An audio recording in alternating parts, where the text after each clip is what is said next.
بالله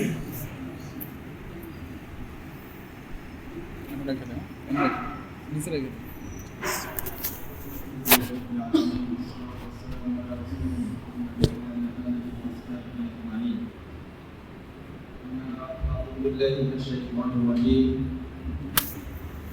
إن الله اشترى من المؤمنين أنفسهم وأموالهم بأن لهم الجنة يقاتلون في سبيل الله فيقتلون ويقتلون وعدا عليهم حتى التوراة والإنجيل والقرآن.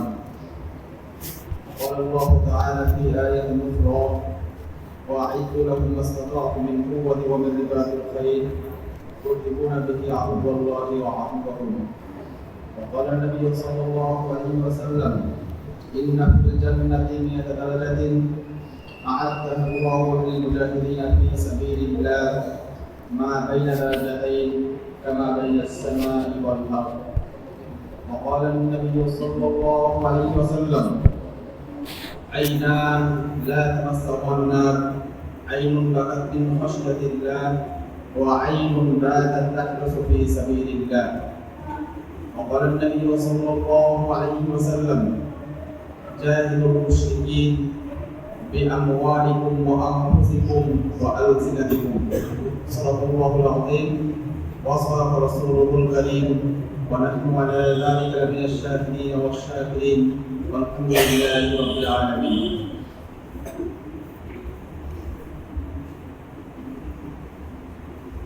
প্রশংসা আল্লাহ তাআলার জন্য, যিনি আমাদেরকে এক জালেমের বিদায়ের পর এই মুসলিম ভূমির মুসলমানদেরকে নিয়ে আমাদের মুসলিম প্রতিরক্ষামূলক কিছু জরুরি আলাপ করার তৌফিক দান করেছেন এবং কিছু কথা শুনবার তৌফিক দান করেছেন। সে আল্লাহ তাআলার শুকরিয়া জ্ঞাপন করে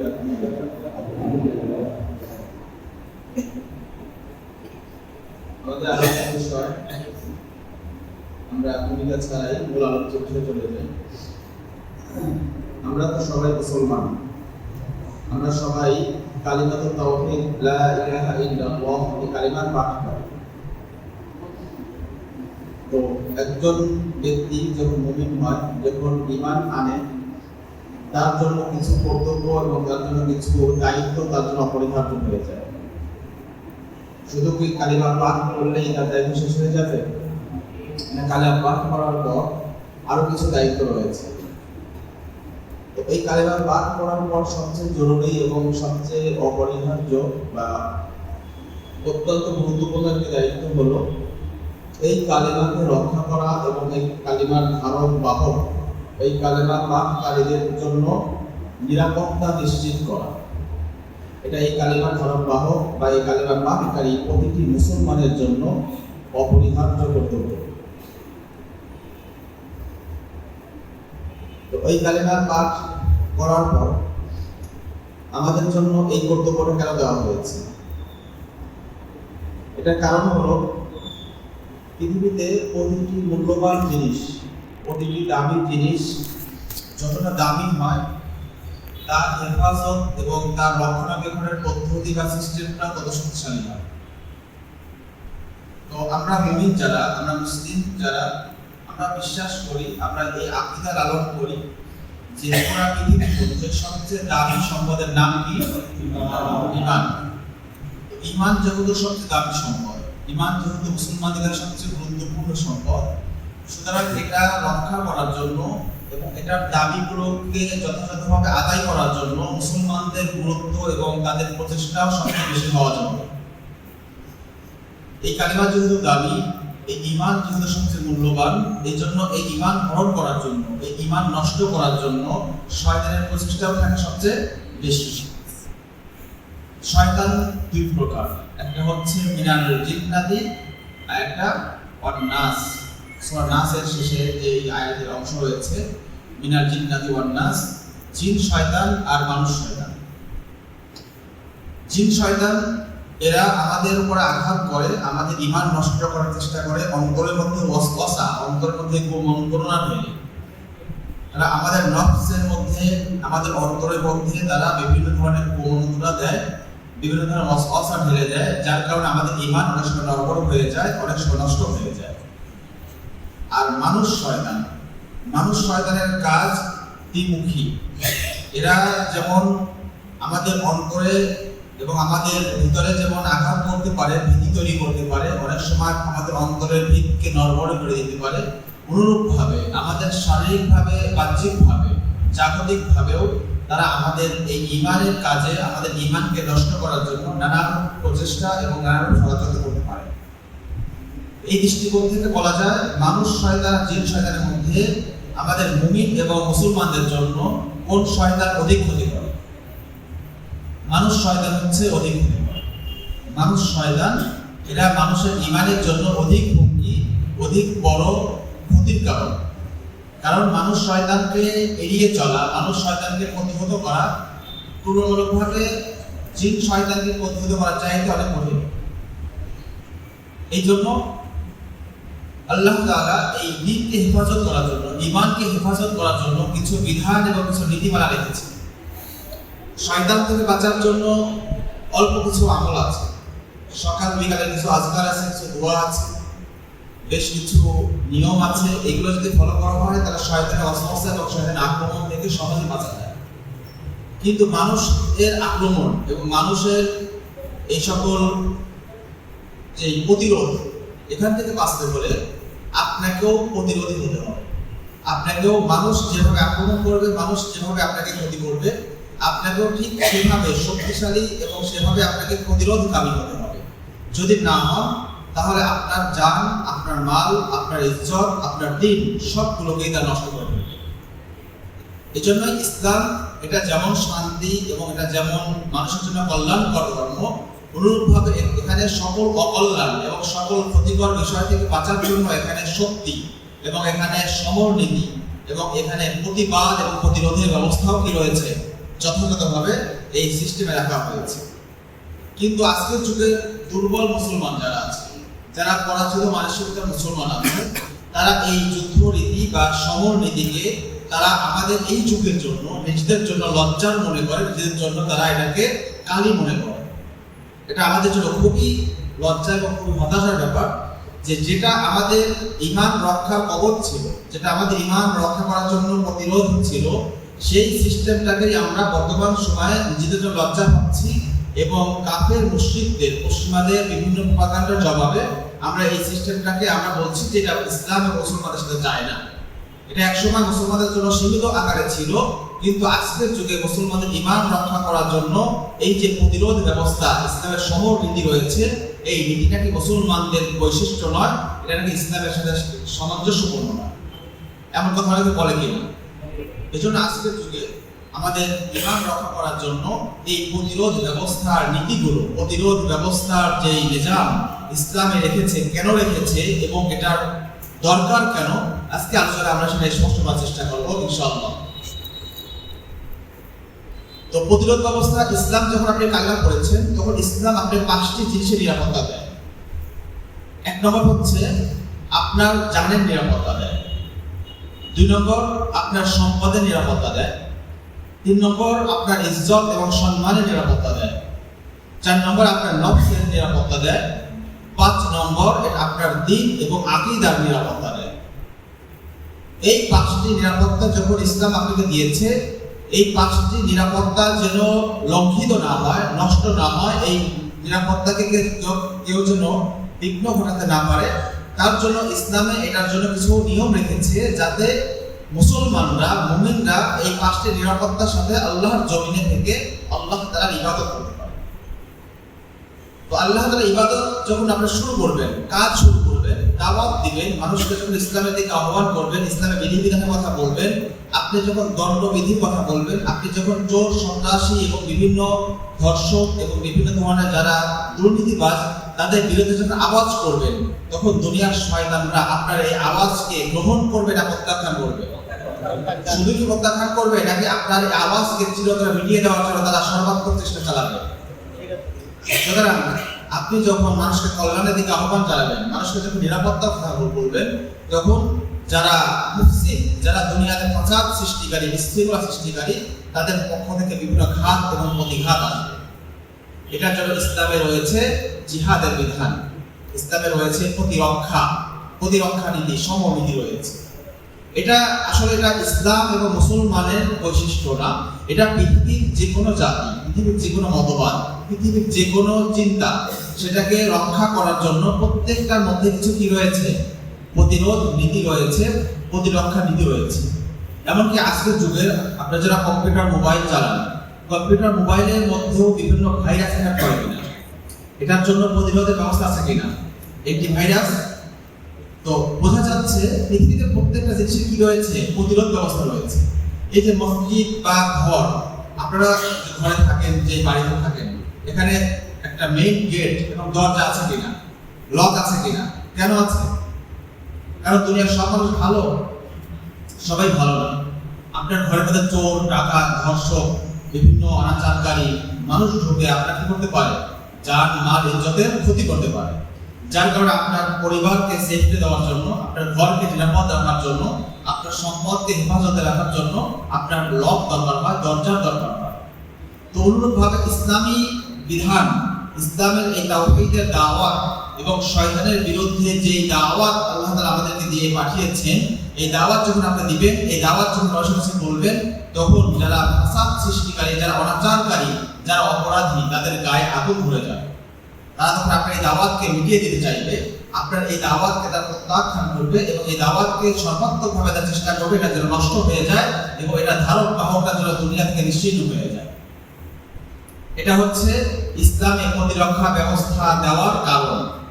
এটা ক্লিয়ার বুঝে আসছে সবার?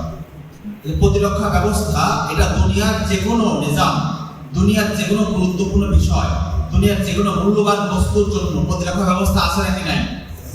যৌক্তিকভাবে আমরা যদি কোরআন সুন্নাহকে যদি আমরা এক পাশেও রাখি, যদি আমরা যৌক্তিকভাবে চিন্তা করি, তাহলেও বুঝে আসে যে আমাদের এই আকীদা, আমাদের এই চিন্তা, আমাদের এই ঈমান, আমাদের এই দ্বীন, এটাকে হেফাজত করার জন্য কিছু কি রাখবে, শক্তির দরকার হবে, আমাদের কিছু সমর নীতির দরকার হবে, আমাদের কিছু প্রতিরোধ ব্যবস্থার প্রয়োজন হবে। যৌক্তিকভাবে আমরা সমর নীতির যৌক্তিকতা আমরা প্রমাণ করছি। দ্বিতীয় নম্বর, আমরা বাস্তবতায় যাই যে কোরআন এবং সুন্নাহর মধ্যে সমর নীতি এবং প্রতিরোধ ব্যবস্থা রাখা হয়েছে, তার বাস্তবে কিছু রূপ দেবে।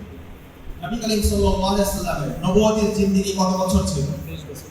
23 বছর। 23 বছরের মধ্যে তিনি 13 বছর ছিলেন কোথায়? মক্কায়, তার জন্মভূমি, যেখানে দাওয়াতের প্রথম ভূমি ছিল মক্কা। মক্কাতে তিনি 13 বছর ছিলেন, আর মদিনাতে ছিলেন 10 বছর। আচ্ছা বলেন, মক্কাতে 13 বছর তিনি দাওয়াত দিয়েছেন, এই দাওয়াত দেওয়ার ফলাফল, এই দাওয়াত দেওয়ার পরিবর্তে, এই দাওয়াত দেওয়ার কারণে নবী করিম সাল্লাল্লাহু আলাইহি ওয়াসাল্লামের উপরে কি পরিমাণ নির্যাতন এবং কি পরিমাণ জুলুম করা হয়েছে।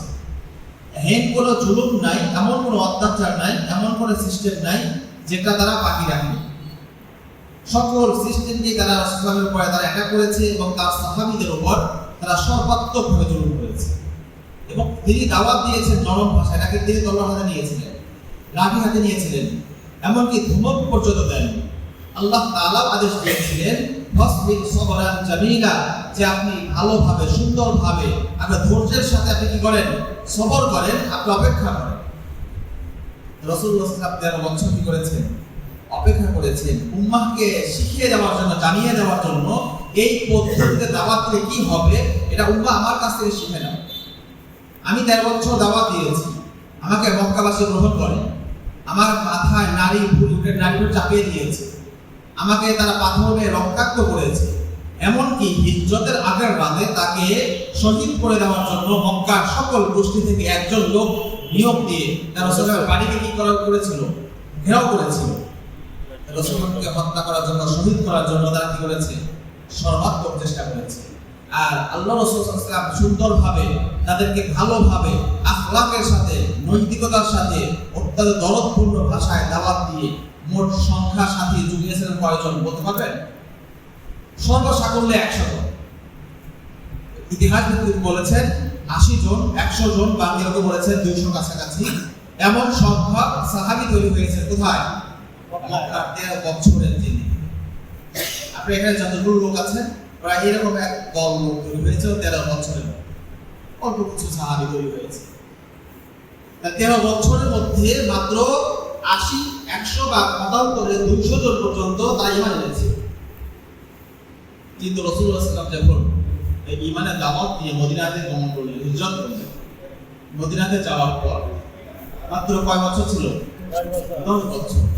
যখন রাসূলুল্লাহ সাল্লাল্লাহু আলাইহি ওয়াসাল্লাম যখন দুনিয়া থেকে বিদায় নিচ্ছিলেন, তার সাহাবীর সংখ্যা কত ছিল? 1000 ছিল? 10,000? 50,000? লাখের উপরে ছিল। 10 বছরে কি ম্যাজিক, কি একটা মিরাকল ঘটলো যে যেখানে 13 বছরে এত সুন্দর আহ্বান, এত সুন্দর দাওয়াত, এত সুন্দর কথা আখলাক দিয়ে তিনি দাওয়াত দিয়েছিলেন। সংখ্যা ছিল 80 থেকে সর্বোচ্চ 200 জন পর্যন্ত। আর সেখানে 10 বছর তিনি কি দাওয়াত দিয়েছেন, সেখানে সংখ্যা অল্প সময়ের মধ্যেই সংখ্যা কত হয়ে গেল? লক্ষাধিক পার হয়ে গেল। এখানেই হচ্ছে ইতিহাস এবং শিক্ষা নেওয়ার বিষয় রয়েছে। রাসূলুল্লাহ সাল্লাল্লাহু আলাইহি ওয়াসাল্লাম নিজের রক্ত দিয়ে, নিজের দাঁত শহীদ করে, নিজের শরীরকে পাথরের আঘাত সহ্য করে উম্মাকে শিক্ষা দিয়েছে যে উম্মাহ শিখে নাও, এইভাবে দাওয়াত দিলে এই ফল আসবে, আর ওইভাবে দাওয়াত দিলে ওইভাবে ফল আসবে। কিন্তু আমরা উম্মাহ মক্কার জীবনটাকে কি করেছি? বেছে নিয়েছি, যার কারণে বারবার পাথর খেতে হচ্ছে, বারবার উটের নাড়ি ভুঁড়ি আমাদের মাথায় চাপিয়ে দেওয়া হচ্ছে, বারবার আমাদেরকে নিষ্পেষিত করা হচ্ছে, এবং আমরা জুলুমের যে স্টেপ রোলার, এটা চাপে পিষ্ট হচ্ছে প্রতিনিয়ত। তো মক্কি জীবনেই এটা কি আমাদের শেষ হবে না? আমাদের আলেম দায়ী অনেক ভাই তারা মনে করছে আমরা মাক্কি জীবনে আছি। ভাই, মাক্কি জীবন শেষ হয়ে গিয়েছে। মাক্কি জীবন ছিল উম্মার জন্য শিক্ষা, উম্মার জন্য এটা ছিল একটা রোড এবং একটা গাইড, রোড ম্যাপ ছিল। এই সিস্টেম থেকে যেটা বুঝে আসে সেটা হলো আপনি দাওয়ার মাধ্যমে, আপনি মানুষকে আখলাকের মাধ্যমে, আপনি মানুষকে সুন্দর কথা বলার মাধ্যমে অল্প কিছু লোক তৈরি করতে পারবেন, কিন্তু দিনের বিজয় অর্জন করতে পারবেন না। দিনের বিজয় যদি অর্জন করতে চান, দিনকে যদি প্রতিষ্ঠা করতে চান, তাহলে অবশ্যই আপনাকে কি করতে হবে? প্রতিরোধ করতে হবে।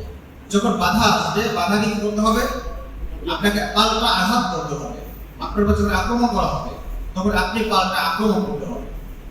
এই কথাই কোরআনের মধ্যে আল্লাহ তাআলা বলেছেন, ইন্নাল্লাহা আশতারা মিনাল মুমিনিন, নিশ্চয় আল্লাহ তাআলা মুমিনদের থেকে ক্রয় করেছেন, কিনে নিয়েছেন, আমসাহুম ওয়া আমওয়ালাহুম, তাদের জীবন এবং তাদের সম্পদ। কিসের বিনিময়ে কিনে নিয়েছেন? বিনিময় কি? বিআন্না লাহুমুল জান্নাহ, যে তাদের বিনিময়ে তাদের জন্য জান্নাত থাকবে, তাদের জন্য জান্নাতকে বরাদ্দ করা হয়েছে। তাদের অবস্থা কেমন ছিল? মুসলমানদের অবস্থা আল্লাহ তাআলা পথ বিবরণ দিয়েছেন যে যারা জান্নাতের অধিবাসী, যে সকল লোক যাদের সাথে আল্লাহ তাআলা ব্যবসা করেছে, আল্লাহ যাদের সম্পদ এবং তাদের জানকে কিনে নিয়েছে, তাদের অবস্থা হলো ইকাতিলুনা ফি সাবিলিল্লাহ, আল্লাহর রাস্তায় কিতাল করে, আল্লাহর রাস্তায় লড়াই করে। লড়াই কিভাবে করে? ফায়াকুতুলুন ওয়া ইউকাতালুন, তারা কাফেরদেরকে হত্যা করে, কাফেরদেরকে মারে, ওয়া ইউকাতালুন, এবং নিজেরাও মরে। যারা মারে এবং মরে, নিজেরা কাফেরদেরকে প্রতিহত করতে গিয়ে কখনো কাফেরদেরকে তারা হত্যা করে, আবার কখনো নিজেরাও কি হয়ে যায়? শহীদ হয়ে যায়। তাহলে এই আয়াতের মধ্যে আল্লাহ তাআলা যুদ্ধের নীতি, যুদ্ধের নিজাম সেটা বলে দিয়েছেন যে মুকাতালা, জিহাদ, জিহাদটা শুধুমাত্র আন্দোলন, বিক্ষোভ এবং প্রতিবাদের নাম নয়। আমাদের বর্তমান সময়ে অনেক রাজনীতিবিদ, অনেক গণতান্ত্রিক ইসলামিস্ট দল রয়েছে যারা মনে করে বর্তমান সময়ে এই নির্বাচন, এই বিক্ষোভ, এই আন্দোলন এবং এই সকল গণতান্ত্রিক সিস্টেমে কাজ করা শুধু দিনের নিয়ম রাখতে হবে, এই কাজ করলেই নাকি এটা জিহাদ এবং মুকাতালা, কিতালের সওয়াব হবে। আর আল্লাহ তাআলা কি বলছেন? আল্লাহ তাআলা বলছেন ইকাতিলুনা ফি সাবিলিল্লাহ ফায়াকুতুলুন ওয়া ইউকাতালুন, যারা মারে এবং মরে। আর এরা কি করে? মার খায়, মার খেয়ে কান্না করে, রক্ত পড়ে, কান্না করে।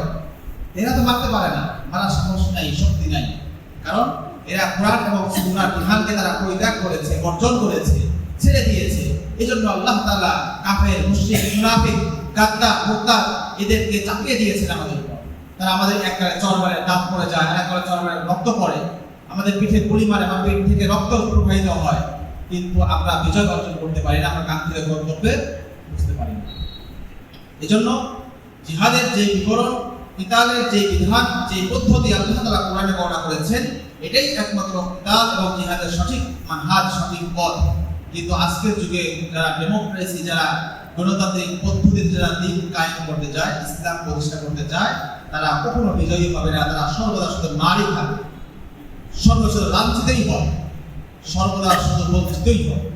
এদেরকে সিঁড়ি বানিয়ে অনেক লোক সেকুলাররা ক্ষমতার ফল আহরণ করবে, ক্ষমতার ফল ভোগ করবে, আর এই সকল ইসলামিস্টরা নিচে থেকে শুধু হাত তাকিয়ে থাকবে। ফল খাওয়ার পর ফলের সোবলা, ফলের খোসা মাঝে মাঝে তাদের জিহ্বায় ঢালবে, তারা এটার স্বাদ নিয়েই বলবে আহ কি মজা। এই মজা দেখতে তাদের জীবন চলে যাবে, কিন্তু কখনোই লাঞ্ছনার জীবন, এই অপদস্থতার জীবন থেকে তারা কখনো কি হবে না, মুক্তি পাবে না। এই কথা কোরআনে শুধু না, হাদিসের মধ্যে আছে। রাসূলুল্লাহ সাল্লাল্লাহু আলাইহি ওয়াসাল্লাম ইরশাদ করেছেন, ইযা তাবায়াতুম বিল আইনা ওয়া আখাযতুম আযনাবাল বাকার ওয়া রাদিতুম বিয-যার'i ওয়া তারাকতুমুল জিহাদ। যখন তোমরা ব্যবসা বাণিজ্যের মধ্যে তোমরা ব্যস্ত হয়ে পড়ো, সুদ ভিত্তিক ব্যবসা, হালাল হারাম যাচাই বাছাই না করে তোমরা দুনিয়ার ব্যবসা বাণিজ্য নিয়ে কি হয়ে পড়বে, ব্যস্ত হয়ে পড়বে। ও আখাযতুম আযনাবাল বাকার, এবং তোমরা গরুর লেজ আঁকড়ে ধরো, পশু পালন এবং পশুর ব্যবসা, দুধ দোহানো এবং বিভিন্ন পশুর ফসল থেকে ব্যবসা করা, যেটা আরবের মধ্যে প্রচলিত ছিল, এরকম ব্যবসার মধ্যে লিপ্ত হয়ে যাবে। ও রাদিতুম বিয-যার'i, কৃষিকাজে তোমরা সন্তুষ্ট হয়ে পড়বে। যারা কৃষক তাদের উদ্দেশ্য করে বলা হচ্ছে, তোমরা কৃষি কাজ নিয়ে তোমরা কি হয়ে যাবে, সন্তুষ্ট হয়ে যাবে, দুনিয়া নিয়ে তোমার ব্যতিব্যস্ত হয়ে পড়বে। ও তারাকতুমুল জিহাদ, এবং তোমরা জিহাদকে কি করবে, পরিত্যাগ করবে, তরক করবে। যদি এমন কাজ করো, জিহাদ পরিত্যাগ করে তোমরা দুনিয়ার নিজাম নিয়ে, দুনিয়ার সিস্টেম নিয়ে, দুনিয়ার ব্যবসা নিয়ে, দুনিয়ার এই ব্যস্ততা নিয়ে তোমরা যখন এর মধ্যে লিপ্ত হয়ে পড়বে, তখন আল্লাহ তাআলা তোমাদের উপর কি করবেন, সাল্লাল্লাহু আলাইকুম দুল্লান, আল্লাহ তাআলা তোমাদের উপর এক বিশাল লাঞ্ছনা চাপিয়ে দিবেন, এক অপমানজনক এক জীবন তোমাদেরকে দিয়ে দিবেন। লা ইয়ানজিহুহু হাত্তা তারজিউ ইলা দীনিকুম, যতক্ষণ না তোমাদের পরিপূর্ণ দিনের দিকে ফিরে আসবে, ততক্ষণ পর্যন্ত আল্লাহ তাআলা এই লাঞ্ছনা, এই বঞ্চনা এবং এই অপদস্থ জীবন আল্লাহ তাআলা তোমাদেরকে উঠিয়ে নেবেন।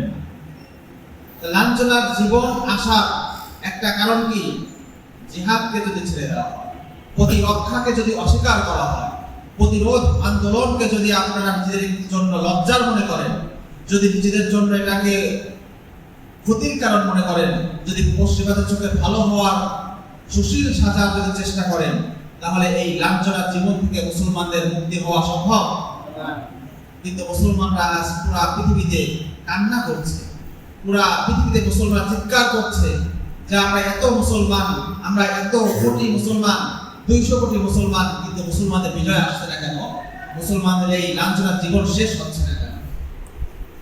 কারণগুলো পাওয়া যাচ্ছে কিনা পড়াশোনার মধ্যে।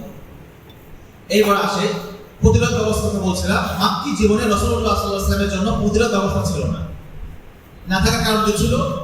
ঐতিহাসিক কারণ লিখেছেন, সেটা বিশেষজ্ঞ কারণ লিখেছেন যে মাক্কি জীবনে রাসূলুল্লাহ সাল্লাল্লাহু আলাইহি ওয়াসাল্লাম যদি প্রতিরোধ ব্যবস্থা গ্রহণ করতেন, তাহলে সেই জায়গায় প্রতিরোধ করার মতো কোনো শক্তি এবং কি ছিল না, সামর্থ্য ছিল না। তখন লোকজন ছিল কম, তাদের অস্ত্র ছিল কম, তাদের সমর্থন ছিল কম, যার কারণে মক্কার লোকদের বিরুদ্ধে প্রতিরোধ আন্দোলন করা, তাদের বিরুদ্ধে যুদ্ধ করা, জিহাদ করা, এটা মক্কার সময় কি ছিল না, সম্ভব ছিল না। এই জন্য আল্লাহ তাআলা তাদেরকে তখন জিহাদের অনুমতি দেন। কিন্তু যখন রাসূলুল্লাহ সাল্লাল্লাহু আলাইহি ওয়াসাল্লাম মদিনাতে আসলেন, মদিনাতে আসার আগে তিনি কিন্তু একটা চুক্তি করেছিলেন। চুক্তিটা হয়েছিল আকাবা। মদিনার কিছু আনসার সাহাবী তারা রাসূলুল্লাহ সাল্লাল্লাহু আলাইহি ওয়াসাল্লামের কাছে এসেছিল হজের মৌসুমে। রাসূলুল্লাহ সাল্লাল্লাহু আলাইহি ওয়াসাল্লামের কাছে এসে যখন তারা দ্বীনের দাওয়াত পায় এবং তারা যখন বুঝতে পারে তিনি সত্য নবী, তখন তারা ইসলাম গ্রহণ করে। এক পর্যায়ে তারা রাসূলুল্লাহ সাল্লাল্লাহু আলাইহি ওয়াসাল্লামকে প্রস্তাব দেয় যে আপনি মক্কা ছেড়ে মদিনাতে চলে আসুন। রাসূলুল্লাহ সাল্লাল্লাহু আলাইহি ওয়াসাল্লাম যখন এটা নিয়ে পরামর্শ করছিলেন, তখন তার চাচা আব্বাস রাদিয়াল্লাহু তাআলা তিনি তখন মুসলমান হননি। মুসলমান না হলেও তিনি রাসূলুল্লাহ সাল্লাল্লাহু আলাইহি ওয়াসাল্লামের পক্ষে ছিলেন, যেহেতু তার ভাতিজা হয়। তো আব্বাস রাদিয়াল্লাহু তাআলা তখন মদিনার লোকদেরকে বললেন, তোমরা যে আমার ভাতিজা নিয়ে যাচ্ছ, আমার ভাতিজার নিরাপত্তা এবং এবং তাকে দেখে শুনে রাখা, তার হেফাজতের দায়িত্ব কে নেবে? তখন মদিনার ওই আনসার সাহাবীরা বললেন যে আমরা তাহলে বায়াত গ্রহণ করব, যে আমরা সুখে দুঃখে বিপদে আপদে সর্ব অবস্থায় আল্লাহ রাসূল সাল্লাল্লাহু আলাইহি ওয়াসাল্লামকে হেফাজত করব। তো এই যে হেফাজত করার যে চুক্তি করা হয়েছিল, রাসূলুল্লাহ সাল্লাল্লাহু আলাইহি ওয়াসাল্লামের নিরাপত্তার জন্য যে সাহাবায়ে কেরাম বায়াতবদ্ধ হয়েছিলেন, এই সাহাবাদেরকে ইতিহাসে বলা হয় আনসার। এদেরকে কি বলা হয়? সাহায্যকারী। এদের চুক্তি হওয়ার পর রাসূলুল্লাহ সাল্লাল্লাহু আলাইহি ওয়াসাল্লাম সাহাবীদের বললেন যে তোমরা আস্তে আস্তে তোমরা মদিনাতে হিজরত করো। সাহাবায়ে কেরাম তারা বিভিন্নভাবে একাকীভাবে দলবদ্ধ হয়ে তারা ধীরে ধীরে তারা হিজরত করা শুরু করলেন। সর্বশেষ রাসূলুল্লাহ সাল্লাল্লাহু আলাইহি ওয়াসাল্লাম তার প্রিয় সঙ্গী আবু বকর রাদিয়াল্লাহু তাআলার সঙ্গে তিনিও মদিনাতে হিজরত করলেন। তো এখান থেকে দুটো দল তৈরি হলো। একটা দলের নাম হলো মুহাজির, আর একটা দলের নাম হলো কি আনসার। কোরআনের মধ্যে মুহাজির এবং আনসারের শব্দ দুটি একাধিকবার এসেছে, অনেকবার এসেছে। মুহাজির এবং আনসার এটাকে বলা হয় নেগেটিভ এবং পজিটিভ দুটা তার। এতদিন পর্যন্ত শুধু পজিটিভ তার ছিল অথবা নেগেটিভ তার ছিল, আর একটা তার ছিল না। আপনি পুরো বাসার সব কিছু রেডি করেছেন, সকল লাইট ফ্যান সব কিছু লাগানো আছে, কিন্তু তারের সংযোগ একটা দেওয়া আছে আর একটা দেওয়া নাই। এই লাইটগুলো চলবে, ফ্যানগুলো চলবে, একটা তার শুধু লাগিয়ে দিবেন, তখন সবগুলো সচল হয়ে যাবে। তো দিন জিন্দা হওয়া, দিন প্রতিষ্ঠিত হওয়ার জন্য দুটো তার রয়েছে। একটির নাম হচ্ছে মুহাজির আর একটির নাম হচ্ছে আনসার। একটির নাম হচ্ছে হিজরত আর একটির নাম হচ্ছে নুসরাত। যখন একদল লোক দিনের জন্য নিজের পরিবার, নিজের সম্পদ, নিজের জন্মভূমি সবকিছু কি করবে? পরিত্যাগ করবে, বর্জন করবে, ছেড়ে আসবে, তাদেরকে বলা হবে মুহাজির। আর আরেকদল লোক যখন তাদেরকে সার্বিকভাবে সাপোর্ট দিবে, টাকা পয়সা দিয়ে, জায়গা দিয়ে, তাদেরকে বিভিন্ন প্রযুক্তিগত সাহায্য করে, তাদেরকে মানসিকভাবে সাপোর্ট করে, তাদেরকে অন্যান্য প্রশাসনিক বিভিন্ন হয়রানি থেকে তাদেরকে বাধা দিয়ে নানাভাবে যখন তাদেরকে সাহায্য করবে, তাদেরকে বলা হবে আনসার। দিন চিন্তা হওয়ার জন্য মূল খুঁটি কয়টা? দুইটি, একটা হিজরত আর একটা নুসরাত। আজকের যুগে মক্কা নাই, মদিনা নেই, কিন্তু হিজরতের যে মর্ম, হিজরতের যে অর্থ, সেটা কিন্তু আছে। হিজরতের অর্থ হচ্ছে ছেড়ে দেওয়া। হিজরতের অর্থ কি করা? বর্জন করা। যারা মুহাজির তারা কি বর্জন করেছিলেন? পরিবার বর্জন করেছিলেন, আত্মীয় স্বজন ছেড়েছিলেন, নিজের এলাকা ছেড়েছিলেন, সম্পদ ছেড়েছিলেন, সব কিছু ছেড়েছিলেন কিসের জন্য? দিনের জন্য। আজকের যুগে এমন অনেক লোক আছে কিনা যারা নিজের পরিবার, সম্পদ, রাষ্ট্রীয় সুযোগ সুবিধা এবং রাষ্ট্রীয় বিভিন্ন ধরনের তাদের যে জগৎ, যে সকল ভোগ বিলাস সব কিছু ছেড়ে দিয়ে আল্লাহ তাআলা দিনের জন্য কাজ করছেন, এমন কিছু ভাই আছে কিনা? এরাই হলো আজকের যুগের মুহাজির। মুহাজিরের জন্য এই এক দেশ থেকে আরেক দেশে যেতে হবে না, যারা নিজের সকল কিছু অর্জন করে, নিজের সকল কিছু ত্যাগ করে, নিজের সকল সুখ সম্পদ ভোগ বিলাসিতাকে তারা ছেড়ে দিয়ে আল্লাহর দিনের জন্য ঘুরে বেড়ায়, আল্লাহ তাআলা দিনের জন্য সবকিছুকে তারা পরিত্যাগ করে বর্জন করতে পারে, এরাই হলো আজকের যুগের মুহাজির। আর এদেরকে যারা অর্থ দিয়ে, এদেরকে যারা জ্ঞান দিয়ে, মেধা দিয়ে, শক্তি দিয়ে, সাপোর্ট দিয়ে, কমপক্ষে সমর্থন দিয়ে যারা এদেরকে সাহায্য করে, এদেরকে বলা হবে কি? আজকের যুগে এরাই হলো আনসার। এই দুটা দল যখন একসাথে হবে, নেগেটিভ পজিটিভ যখন একসাথে হবে, তখন এই জমিনে, এই ভূখণ্ডে আল্লাহ তাআলা দ্বীন প্রতিষ্ঠিত হবে। তো বর্তমান সময়ে যে সকল আলেম অথবা যে সকল দায়ী যারা দ্বীনের দাওয়াত নিয়ে, দ্বীন প্রতিষ্ঠা ফিকির নিয়ে যারা কাজ করছেন, এরা অনেকটা মুহাজিরদের মতো।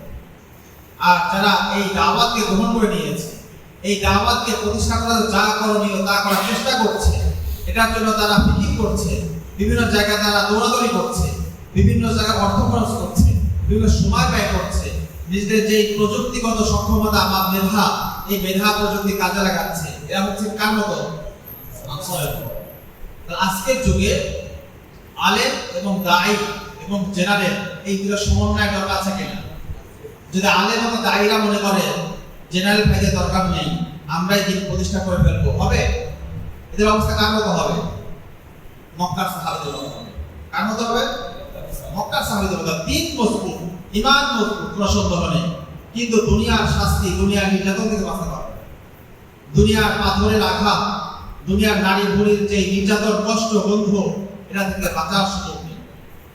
আনসার যদি মনে হয় আলেম দরকার নেই, আলেম ছাড়া, দায়ী ছাড়া, দিনের কোনো বুঝ ছাড়া নিজেদের আমরা দিন প্রতিষ্ঠা করে ফেলবো, তাহলে সে আনসারদের মতো হবে যারা ইসলাম পাওয়ার আগে ছিল মূর্তি পূজক, যাদের কাছে দিনের কোনো কিছু ছিল না, আলো ছিল না, হেদায়েতের কোনো নূর ছিল না।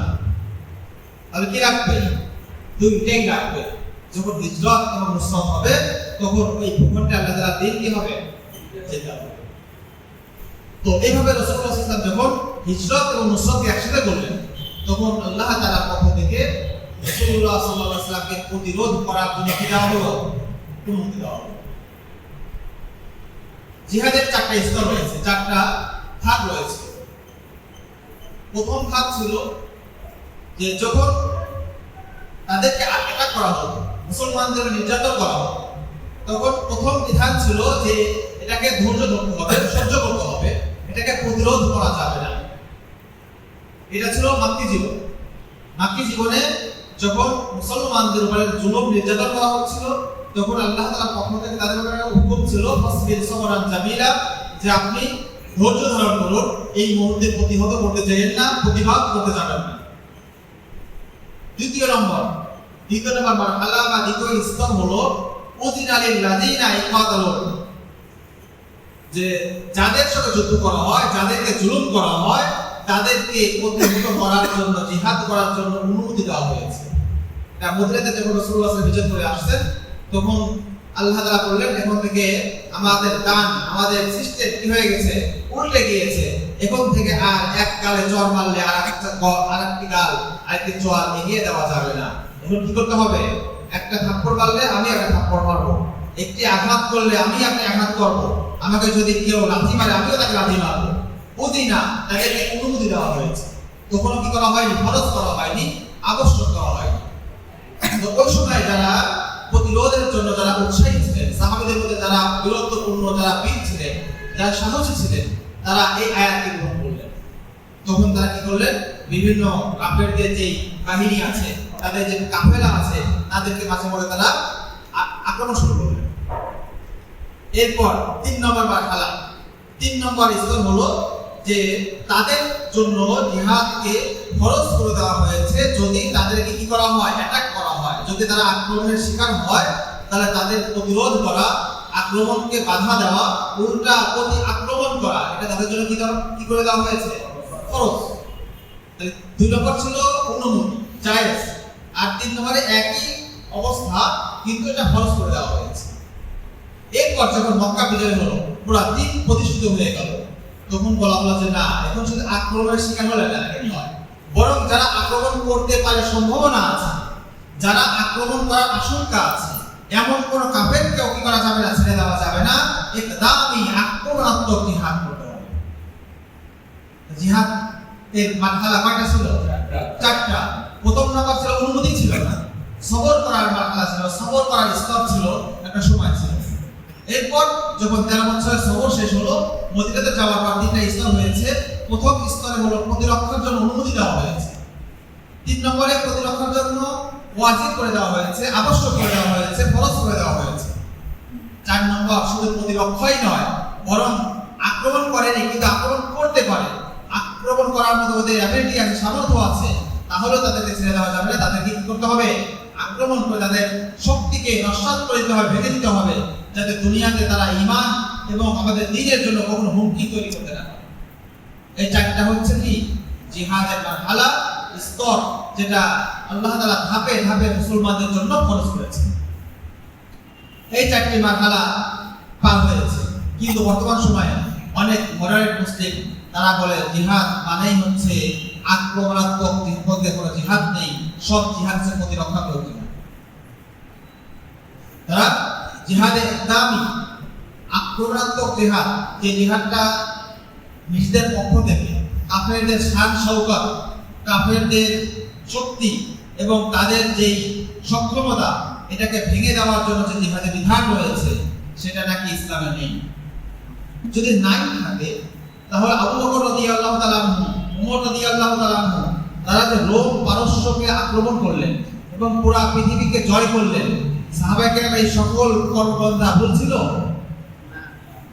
কিন্তু একদল লোক আছে তারা বলে যে না, আক্রমণ করা যাবে না, তো মারলে প্রতিহত করো, এটা ঠিক আছে, এটা এই পর্যন্ত চুক্তি আছে, কিন্তু তোমাদেরকে যদি কেউ মারে তোমরা কি করতে পারবে না, তোমাদের কেউ না মারে তাদেরকে মারা যাবে না। অথচ আল্লাহ তাআলা কি বলছেন?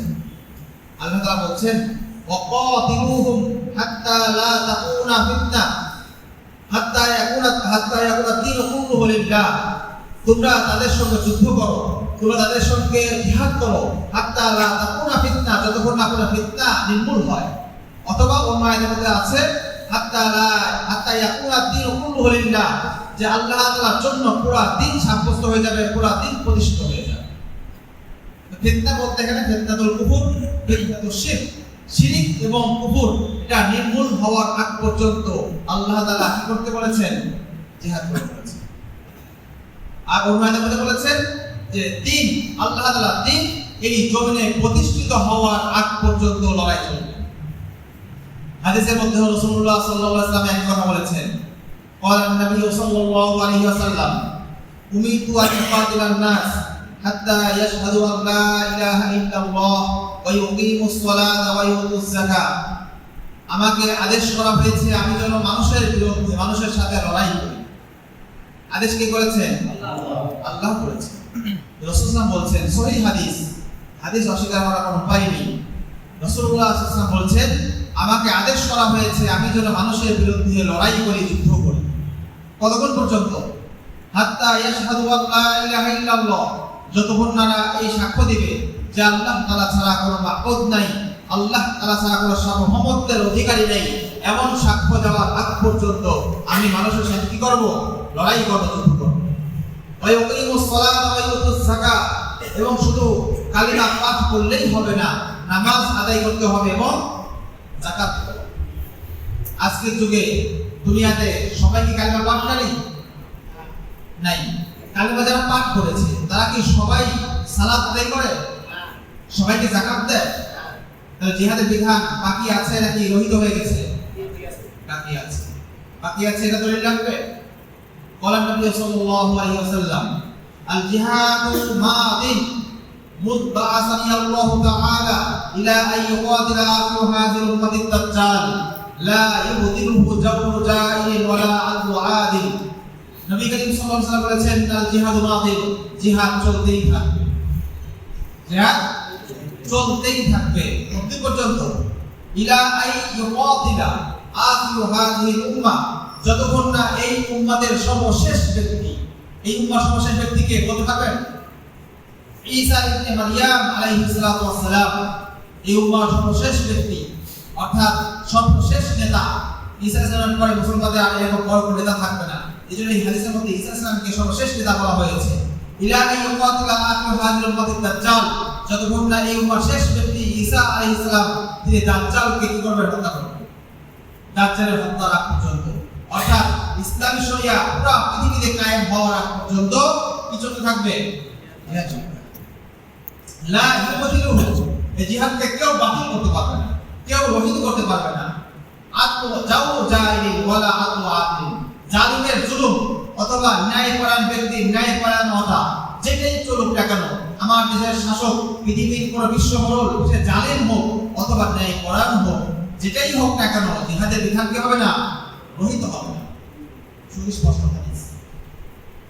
এরপর আমরা এই হাদিস থেকে বেরিয়ে যাই, যে হাদিসে মধ্যে রাসূলুল্লাহ সাল্লাল্লাহু আলাইহি ওয়াসাল্লাম বলেছেন যে আমাকে আদেশ করা হয়েছে যে মানুষ যখন কালিমা শাহাদা পাঠ করবে এবং মানুষ যখন নামাজ এবং সালাত কায়েম করবে, মানুষ যখন যাকাত আদায় করবে, এতক্ষণ পর্যন্ত আমাকে জিহাদ করার জন্য আদেশ করা হয়েছে। আবু বকর রাদিয়াল্লাহু তাআলা আনহু জিহাদ করেছিলেন কাদের বিরুদ্ধে? নামধারী মুসলমানদের বিরুদ্ধে জিহাদ করেছিলেন কিনা? যারা শাহাদা কালিমা শাহাদা পাঠ করতো কিনা? সালাত আদায় করতো কিনা? কিন্তু যাকাত দিতে অস্বীকার করেছিল।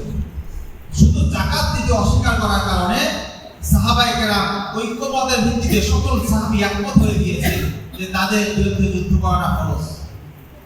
শুধু যুদ্ধই করেননি, তাদেরকে হত্যা করেছেন, তাদের পরিবারকে বন্দী করেছেন, তাদের সম্পদগুলোকে গনিমতের মাল হিসেবে গ্রহণ করেছেন।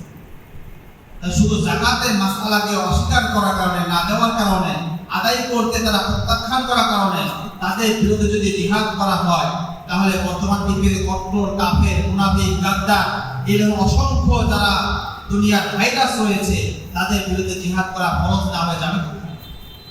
এই জন্য এই বিধানকে যদি কোনো ব্যক্তি অস্বীকার করে তার ঈমান থাকবে? একটা বিধানকে যদি কোনো ব্যক্তি অস্বীকার করে তাহলে তার ঈমান থাকে না। অথচ এই বিধান আল্লাহ তাআলা কোরআনের মধ্যে অসংখ্য আয়াতের মধ্যে এই বিধান এবং এটার ফজিলত রয়েছে। এই বিধানের ফজিলত কি? এই বিধানের ফজিলত রাসূলুল্লাহ সাল্লাল্লাহু আলাইহি ওয়াসাল্লাম বলেছেন, ইন্না ফিল জান্নাতি মিয়াতা দারাজাতিন, নিঃসন্দেহে জান্নাতের মধ্যে 100টি মর্তবা রয়েছে, 100টি পদ। 100টি কি রয়েছে? পদ রয়েছে, মর্যাদা রয়েছে। দুনিয়াতে যেরকম মন্ত্রীর একটা পদ রয়েছে, এমপি একটা পদ, চেয়ারম্যান একটা পদ, পদ মানে মর্যাদা। তো জান্নাতের মধ্যে কি রয়েছে? 100টি মর্যাদা, 100টি লেভেল রয়েছে, স্তর রয়েছে। আ'আদাহুল্লাহ, আল্লাহ তাআলা এই পদগুলোকে সৃষ্টি করেছেন, তৈরি করেছেন লিল মুজাহিদিনা ফি সাবিলিল্লাহ, আল্লাহ তাআলার রাস্তায় জিহাদকারীদের জন্য। আল্লাহর রাস্তায় জিহাদ করবে তাদের জন্য এই 100টা স্তর, 100টা গ্রেড যেটা তৈরি করেছেন তাদের জন্য, একমাত্র আল্লাহ তাআলার রাস্তায় জিহাদকারীদের জন্য। এই স্তরগুলো কত শক্তিশালী, কত বেশি, সেটা আল্লাহ তাআলা, সেটা রাসূল সাল্লাল্লাহু আলাইহি ওয়াসাল্লাম অংশ বলে দিয়েছেন, মা বাইনা দারাজাতাইন কামা বাইনা সামাই ওয়াল আরদ। এই 100টি গ্রেড, 100টি মর্যাদা বা পদ এত উঁচু, মানে একটা পদ থেকে আর একটা পদের দূরত্ব হচ্ছে আসমান এবং জমিনের মাঝে দূরত্ব সমান। এরকম 100টা পদ যদি কোনো ব্যক্তি পেয়ে যায়, তার মান মর্যাদা, তার সম্মান জান্নাতে কি পরিমাণ হবে কল্পনা করা যায়? এটা হচ্ছে এটার ফজিলত। এটা যদি কোনো ব্যক্তি অস্বীকার করে, যদি কোনো ব্যক্তি জিহাদ না করে, যদি কোনো ব্যক্তি না করার পাশাপাশি যদি এরা অন্তরে যদি কামনা না করে, তাদের শাস্তি কি সেটা আল্লাহ রাসূল বলে দিয়েছে। মান মাতা ওয়ালাম ইয়াকযু ওয়ালাম ইউহাদ্দিস নাফসু, যে ব্যক্তি মারা গিয়েছে অথচ সে জিহাদ করেনি, এমনকি তার অন্তরেও জিহাদের কথা কখনো আনেনি, অন্তরে সে কি করে নাই? জিহাদের কথা সে তামান্না করে নাই, সে কখনো কল্পনা করে, সে কখনো আশা করেনি যে জিহাদ যদি হয়, যদি সুযোগ হয় তাহলে কি করবো? আল্লাহর রাস্তায় জিহাদ করবো। এরকম অন্তরের মধ্যে সে কি করেনি? তামান্না, কামনা, এরকম করে কল্পনা, এরকম করে বাসনা সে রাখেনি। তাহলে সে মাতা আলা শুবাতিন মিন নিফাক, সে একটা মুনাফিক অবস্থা মারা গেল। সে মুনাফিকের একটা অবস্থার উপর, মুনাফিকের একটা শাখার উপর সে মারা গেল। তাহলে আমরা কি মুনাফিকের জীবন চাই, মুনাফিকের মৃত্যু চাই, নাকি মুসলমানের মৃত্যু চাই? তাহলে মুসলমানের মৃত্যু যদি চাই তাহলে আমাদের কি করতে হবে? হয় জিহাদ করতে হবে, নয়তো পথে কি করতে হবে? এটার আশা রাখতে হবে, এটার তামান্না রাখতে হবে, এটার জন্য আমাদের অন্তরে আকাঙ্ক্ষা রাখতে হবে যে যখনই আমাদের সুযোগ হবে আমরা ইনশাআল্লাহ এটার জন্য সবাই প্রস্তুত আছি তো? ইনশাআল্লাহ। এইবার চলেন আমরা প্রতিরক্ষা নিয়ে কথা বলি। আমরা একটা প্রাসঙ্গিক কথা বললাম। এরপর ইসলামী প্রতিরক্ষা ব্যবস্থা, ইসলামে যখন কোনো জায়গায় ইসলাম প্রতিষ্ঠিত হয়ে যায়, যখন কোনো ভূখণ্ডে ইসলাম এসে যায়, তখন সেই ভূখণ্ড আজীবন সেটা ইসলামী ভূখণ্ড হিসেবে বিবেচিত হয়। যেমন একটা মাসআলা আপনারা অনেকের সাথে থাকবেন, কোথাও যদি একবার মসজিদের জন্য জায়গা অক্ষ করা হয়ে যায়, সেই জায়গা কিয়ামত পর্যন্ত সেটা মসজিদ হিসাবে বিবেচিত হবে। কোনো কারণে যদি ওই ভবন ধসে যায়, যদি ওই জায়গায় মানুষ যদি ওখানে সরে যায়, এলাকা যদি বিরান হয়ে যায়, তাহলে ওই মসজিদের ওই জায়গা ঘেরাও করে রাখতে হবে, যেটা এখানে কোনো অনৈতিক কাজ, এখানে কোনো ব্যক্তি বাড়িঘর নির্মাণ, এখানে কোনো খেলাধুলা, এগুলো যে সুযোগ না। মসজিদের বিধান কিয়ামত পর্যন্ত হয়ে যাবে, তার চাই তার উপর নির্মাণধীন কোনো বিল্ডিং বা কোনো ঘর বা কোনো ধরনের রুম থাকুক চাই না থাকুক, মানুষ নামাজ সেখানে করুক চাই না করুক, সেটা চাই পরিত্যক্ত স্থান হয়ে যাক না কেন, এটা একবার যদি মসজিদের জন্য অক্ষ হয়ে যায়, কিয়ামত পর্যন্ত সেটা কি থাকবে? মসজিদে থাকবে। অনুরূপভাবে কোনো ভূখণ্ড যদি একবার মুসলমানরা বিজয় করে ফেলে, কোনো ভূখণ্ড যদি একবার মুসলমানদের হাতে চলে আসে, তাহলে সেটা কিয়ামত পর্যন্ত মুসলমানদের ভূখণ্ড হিসাবে কি হবে? বিবেচিত হবে। যেটা একবার আল্লাহর জমিন বলে স্বীকৃতি পেয়ে গিয়েছে, সেটা কখনো শয়তানের জমিন হিসাবে এটাকে আমরা কি করতে পারবো না?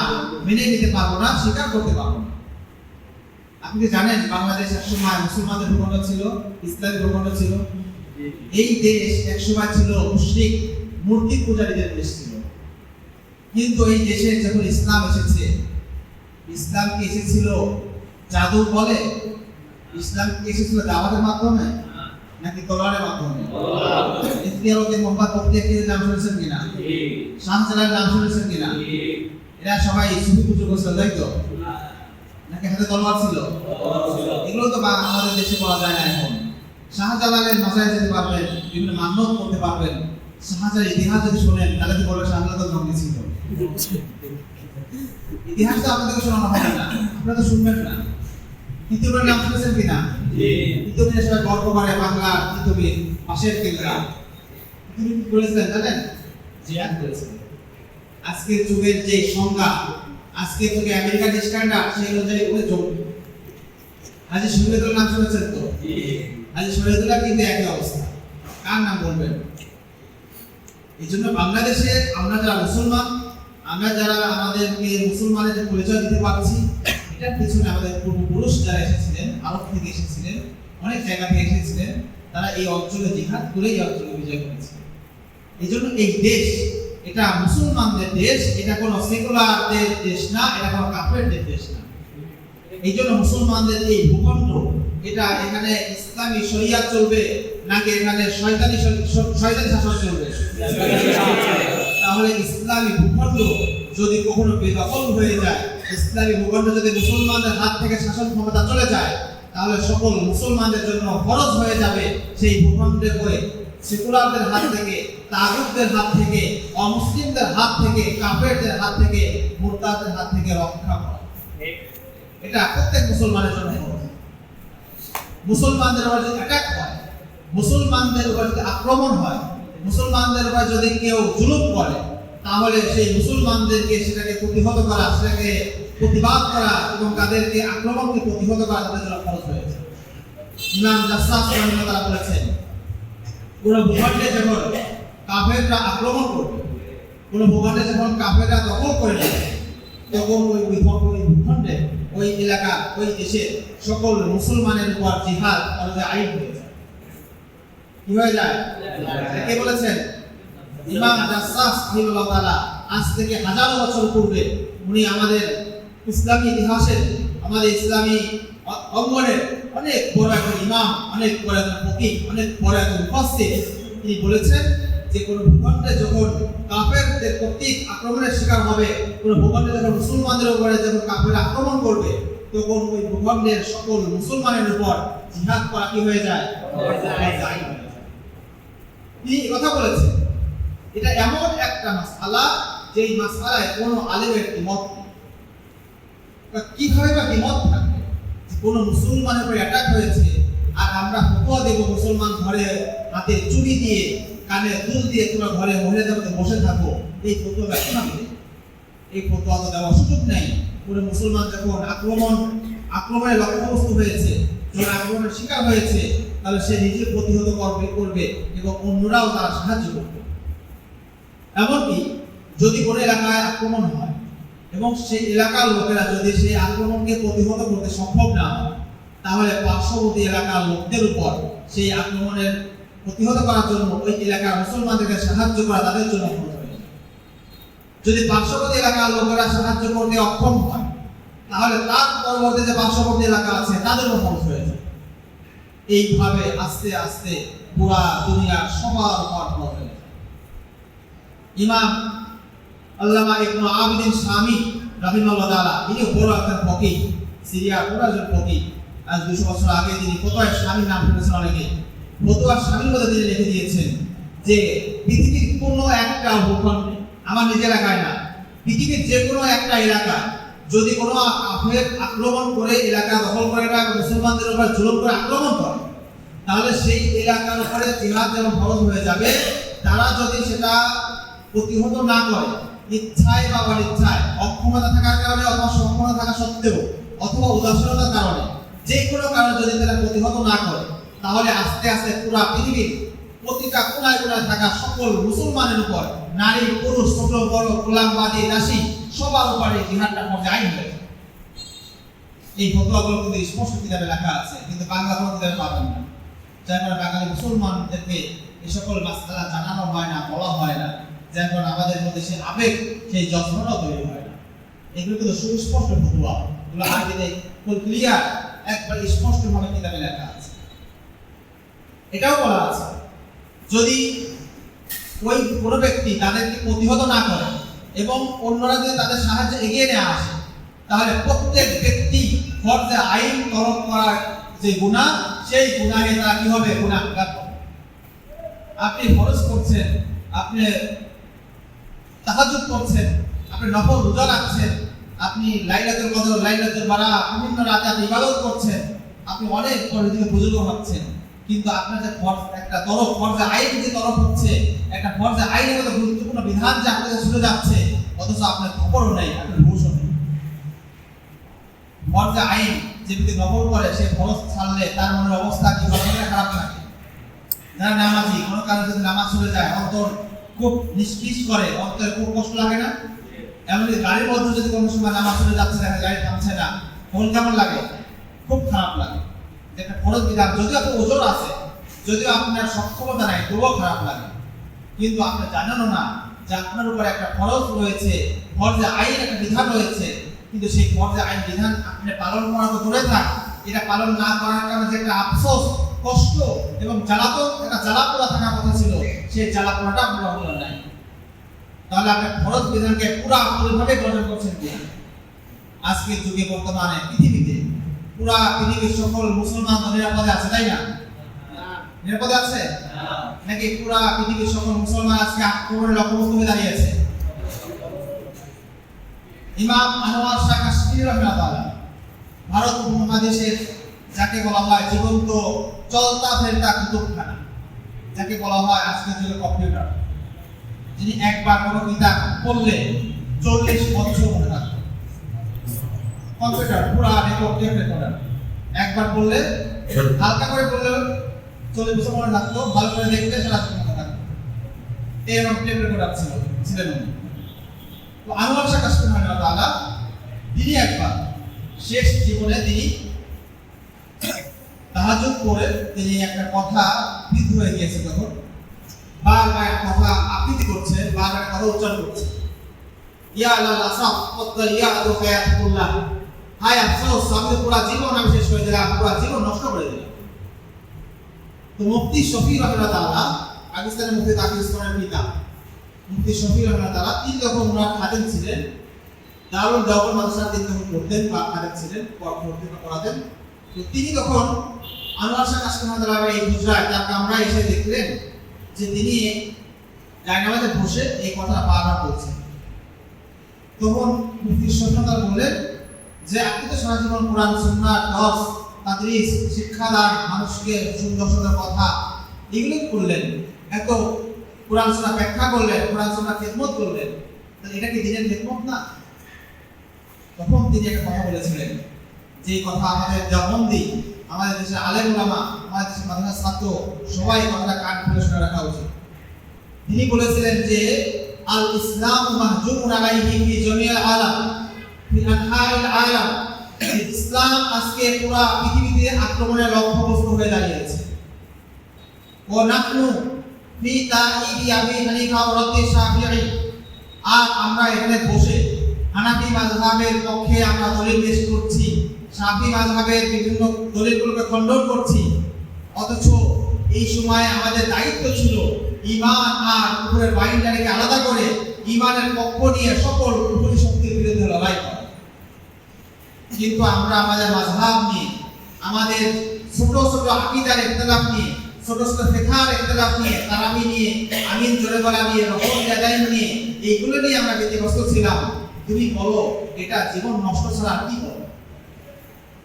তো তিনি শেষ জীবনে এসে এই উপলব্ধি করেছিলেন আজকের যুগে এই ছোটখাটো ইখতিলাফ, উম্মার মাঝে ছোটখাটো যে আকীদা মাযহাব ফিকহি যে ইখতিলাফ, এই ইখতিলাফের মধ্যে সময় দেওয়া, এইগুলো নিয়ে বাড়াবাড়ি করা, এইগুলো সারাদিন ঝগড়া বিবাদ করা, এটা হলো জীবনকে নষ্ট করা নামান্তর।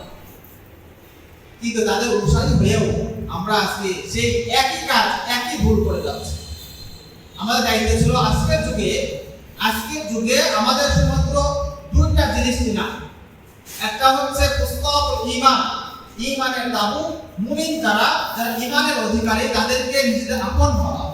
আর একটা হলো ফুসতাতুল নিফাক বা ফুসতাতুল কুফর, যারা কাফেরের তাবুতে কুফরের তাবুতে আছে, যারা নিফাকের তাবুতে আছে, যারা কাফের সম্প্রদায়, তারা একটা মুসলমান, সে মাযহাবি হোক, সে শাফি হোক, হানাফি হোক, দেওবন্দি হোক, আলিয়া হোক, সে বিভিন্ন অন্য কোনো ঘরানার হোক, যেই দলেরই হোক না কেন, সে তো কালিমা শাহাদা পাঠ করেছে। কাফেররা কি আক্রমণ করার সময় এই কথা কখনো জিজ্ঞেস করে যে তুমি সালাফি না তুমি হানাফি? সে কি জিজ্ঞেস করে তুমি দেওবন্দি না তুমি আলিয়া, তুমি কওমি না জামাতি, বেরলভী না আহলে হাদিস? জিজ্ঞেস কিছু করবে না, শুধু দেখতে তুমি মুসলমান, তুমি শুধু লা ইলাহা ইল্লাল্লাহ পাঠ করেছো কিনা, শুধু এটাই দেখবে। এই জন্য মুসলমানদের ওই মহিষের কথা, ওই মহিষের গল্পের কথা মনে রাখতে হবে যে তিন মহিষ সে একসাথে ছিল, যাদেরকে একসাথে কোনো বাঘ আক্রমণ করতে পারছিল না, তখন সে কি করেছিল? বাকি দুই মহিষকে বলছিল যে তোমরা তো আমার ভাই, তোমরা তো আমার বন্ধু, কিন্তু ও হলো আমার শত্রু, সে আমার অমুক ক্ষতি করেছে, সে তোমাদের কল্যাণ চায়, তোমাদের ক্ষতি চায়। এভাবে একটা মিথ্যা কথা বলে সে বাকি দুই মহিষকে সে নিষ্ক্রিয় করে রেখেছিল, আর একটা মহিষকে সে একা পেয়ে তাকে সে আঘাত করে তাকে খেয়ে ফেলল। পরবর্তীতে এই দুই মহিষের মধ্যে সে বিভেদ তৈরি করে এই দুই মহিষকে আলাদা করে শিখিয়েছে, আলাদা আলাদা। মুসলমানদের মধ্যে আজকে বিভিন্ন মাসআলা, বিভিন্ন মাযহাবে ইখতিলাফ, বিভিন্ন ফিকহি ইখতিলাফ দিয়ে মুসলমানদের মধ্যে বিভাজন তৈরি করে তাদের মধ্যে এগুলোকে ব্যতিব্যস্ত করে রেখেছে, যেন মুসলমানরা কাফেরদেরকে প্রতিহত করার জন্য সময়, সুযোগ এবং এই বিধিবিধানগুলো জানা সুযোগ না পায়। সামনে রমাদান আসতেছে, ইখতিলাফ করার মাধ্যমে তারাবি 8 টাকা 20 টাকা, তারপর আপনার সরকার একটা চাল দিয়ে দিবে, একটা গম দিয়ে দিবে, আধা সা না 1 সা। তারপর ঈদের নামাজ 6 তাকবীর নাকি 12 তাকবীর শুরু হয়ে যাবে ইখতিলাফ। এই ইখতিলাফগুলো থেকে বেঁচে থাকে। এগুলো মৌলিক কোনো ইখতিলাফ না, এগুলো এমন ইখতিলাফ না যে ইখতিলাফগুলো না জানা থাকলে আপনার ঈমান নষ্ট হয়ে যাবে, আপনি জাহান্নামে চলে যাবেন। ব্যাপারটা এই পর্যায়ে না। আপনার কোনো আলেম, যে আলেমের দ্বীনদারি, যে আলেমের ইলম, যে আলেমের তাকওয়া আপনার নির্ভরশীল মনে হয়, যার ইলম, যার তাকওয়া, যার দ্বীনদারিতে আপনার নির্ভরযোগ্য মনে হয়, আপনি তার কথা অনুসরণ করে এক পাশে আপনি আমল শুরু করেন। মুসলমানদের এই আভ্যন্তরীণ যে ইখতিলাফ, মতভেদ, এইগুলোর মধ্যে জড়িয়ে নিজেদের আসল লক্ষ্য, নিজেদের আসল যে গন্তব্য, সেটাকে ভুলে যায় না।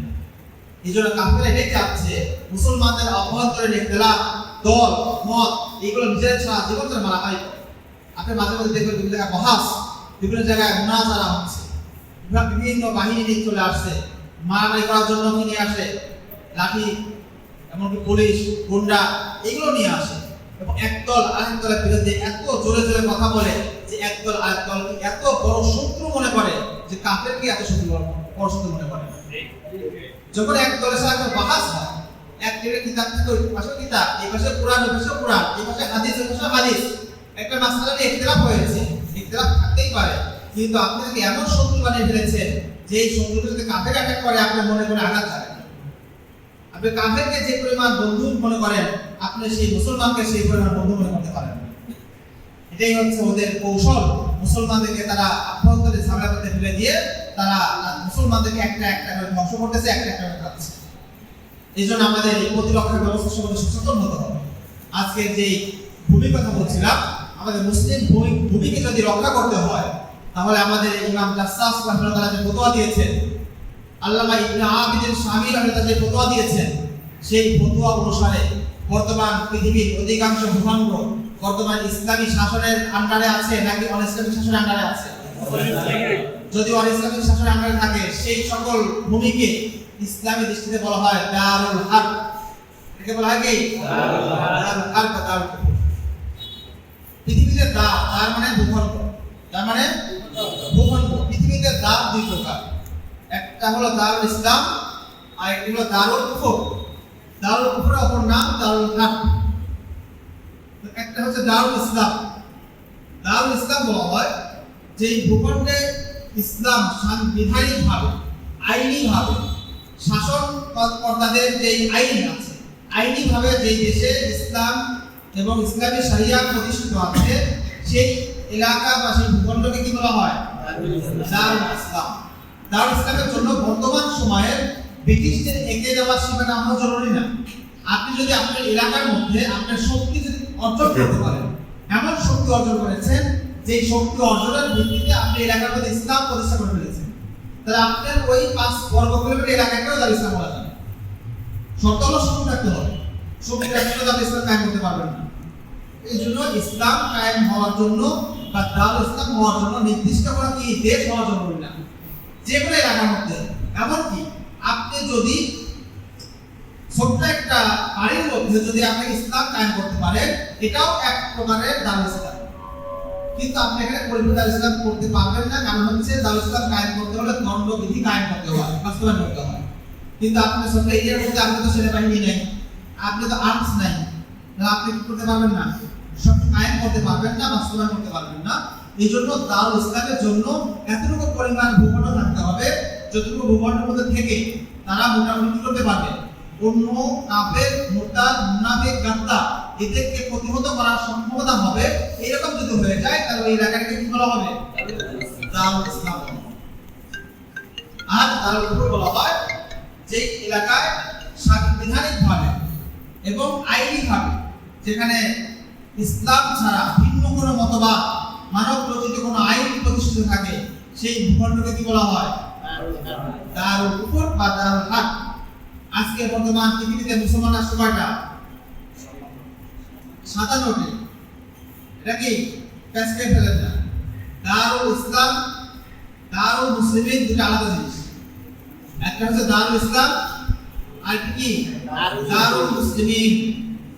দারুল ইসলাম মানে ইসলামী দেশ, দারুল ইসলাম মানে ইসলামী দেশ, ইসলামী ভূখণ্ড। আর দারুল মুসলিমিন বলা হয় মুসলিম ভূখণ্ড। মুসলিম ভূখণ্ড আর ইসলামী ভূখণ্ড দুটো এক জিনিস না, পার্থক্য আছে। পার্থক্যটা ক্লিয়ার করুন। ইসলামী ভূখণ্ড বলা হয় যেখানে ইসলাম এত শক্তিশালী, ইসলাম সাংবিধানিকভাবে, আইনিভাবে, বিচারিকভাবে ইসলামী পুরা দেশে কার্যকর থাকে এবং ওই ভূখণ্ডের নাগরিকরা চাই মুসলিম হোক চাই কাফের হোক সেটা দেখার বিষয় না, দেখতে হবে শক্তি কার হাতে। শক্তি যদি যারা রাষ্ট্রপ্রধান তাদের কাছে শক্তি থাকে এবং তার ইসলাম যদি প্রতিষ্ঠা করার মতো সক্ষমতা থাকে, তাহলে দেশের অধিকাংশ নাগরিক মুসলমান হোক চাই অধিকাংশ নাগরিক অমুসলিম হোক, ওই দেশকে বলা হবে দারুল ইসলাম। কারণ এই দেশে ইসলাম জয়ী, এই জায়গায় ইসলাম ছাড়া বাকি সকল মতবাদ এখানে পাওয়া যায়। তাহলে যেই ভূখণ্ডে ইসলাম জয়ী থাকবে, সংখ্যা জনসংখ্যা যাই থাকুক না কেন এটা মুখ্য বিষয় থাকবে না, ইসলামের জয় আছে কিনা দেখতে হবে। ইসলামের যদি জয় থাকে, ইসলামের যদি বিজয় থাকে, ইসলামের উঁচু থাকে, তাহলে সেই ভূখণ্ডই হবে দারুল ইসলাম। বুঝা যাচ্ছে কিনা? উদাহরণ দেখেন। উদাহরণ হলো যখন সাহাবায়ে কেরাম রোম এবং পারস্যের বিভিন্ন এলাকা ভূখণ্ড জয় করেছিলেন, অনেক এলাকা ছিল যে সকল এলাকা সবাই মুসলমান হয়নি কিন্তু তাদের সেনাবাহিনী পরাজিত হয়েছে।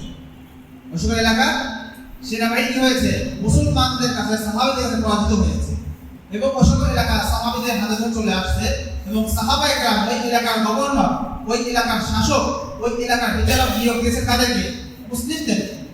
এবং ইসলামী শরিয়া, ইসলামী আইন সেখানে বাস্তবায়ন করেছে। কিন্তু ওই সকল এলাকায় কখনো অধিকাংশ নাগরিক কি ছিল? কাফের ছিল। তারা জিজিয়া দিয়েছিল, জিজিয়া দিয়েও থাকার সুযোগ আছে। ইসলামী রাষ্ট্রে কাফেররা কি করতে পারবে? ট্যাক্স দিয়ে, জিজিয়া কর দিয়ে তারা অমুসলিমরাও ইসলামী রাষ্ট্রে করতে পারে, বসবাস করতে পারে। তবে নত হয়ে কি হয়ে? উঁচু মাথা উঁচু করে না, গলার আওয়াজ উঁচু করে কথা বলার নাকি নাই, সুযোগ দেওয়া যাবে না। আজকে আমাদের বিভিন্ন দেশগুলোতে সংখ্যালঘু যারা আছে এদের আওয়াজ উঁচু না নিচু? উঁচু। এদের আওয়াজ উঁচু। এজন্য মুসলমান সংখ্যায় তো বেশি কিন্তু এটা ইসলামী রাষ্ট্র না। সংখ্যায় মুসলমান বেশি, এটা ইসলামী রাষ্ট্র না। কারণ আমাদের আওয়াজ উঁচু হয় না, আমাদের আওয়াজ থাকে নিচু থাকে। কোন গাড়ির মধ্যে যদি কোনো মুশরিক, কোন মূর্তি পূজারী যদি আপনার সাথে ভেজাল করে, আপনি কিন্তু বেশি কথা বলতে পারবেন না। সব প্রশাসন আইন তার পক্ষে কথা বলবে, দেশ বিদেশ সবাই তার পক্ষে কথা বলবে, মিডিয়া এসে তার পক্ষ নেবে। আপনি দাঁড়িয়েওয়ালা আমার হুজুর হন, তাদের সমস্যা আরো বেশি হবে।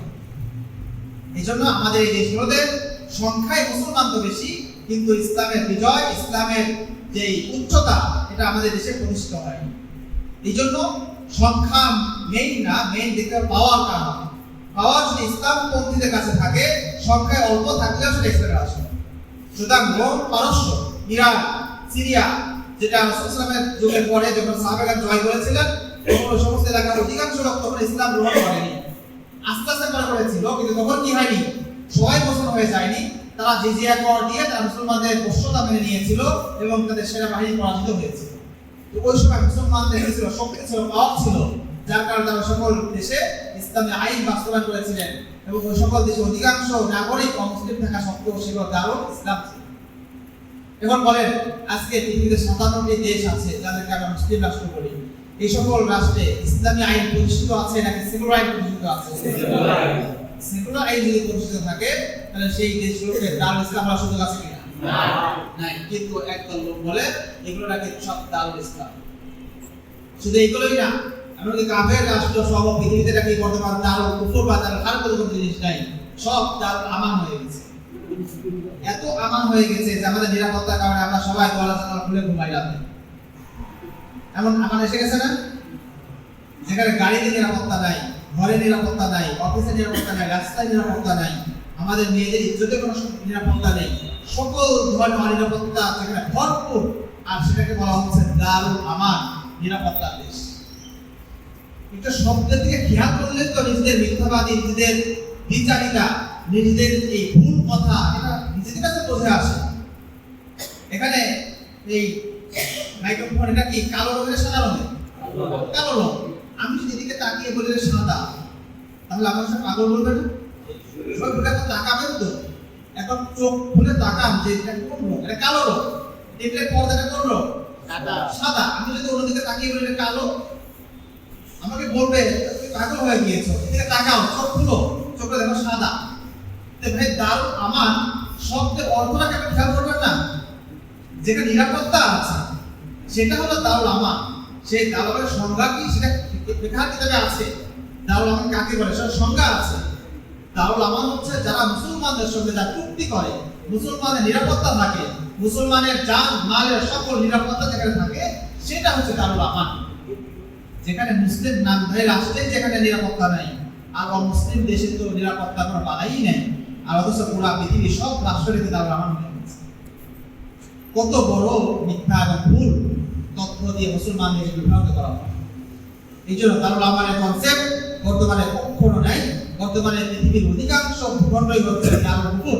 বর্তমানে পৃথিবীর অধিকাংশ ভূখণ্ডে হলো কি দারুল হারব।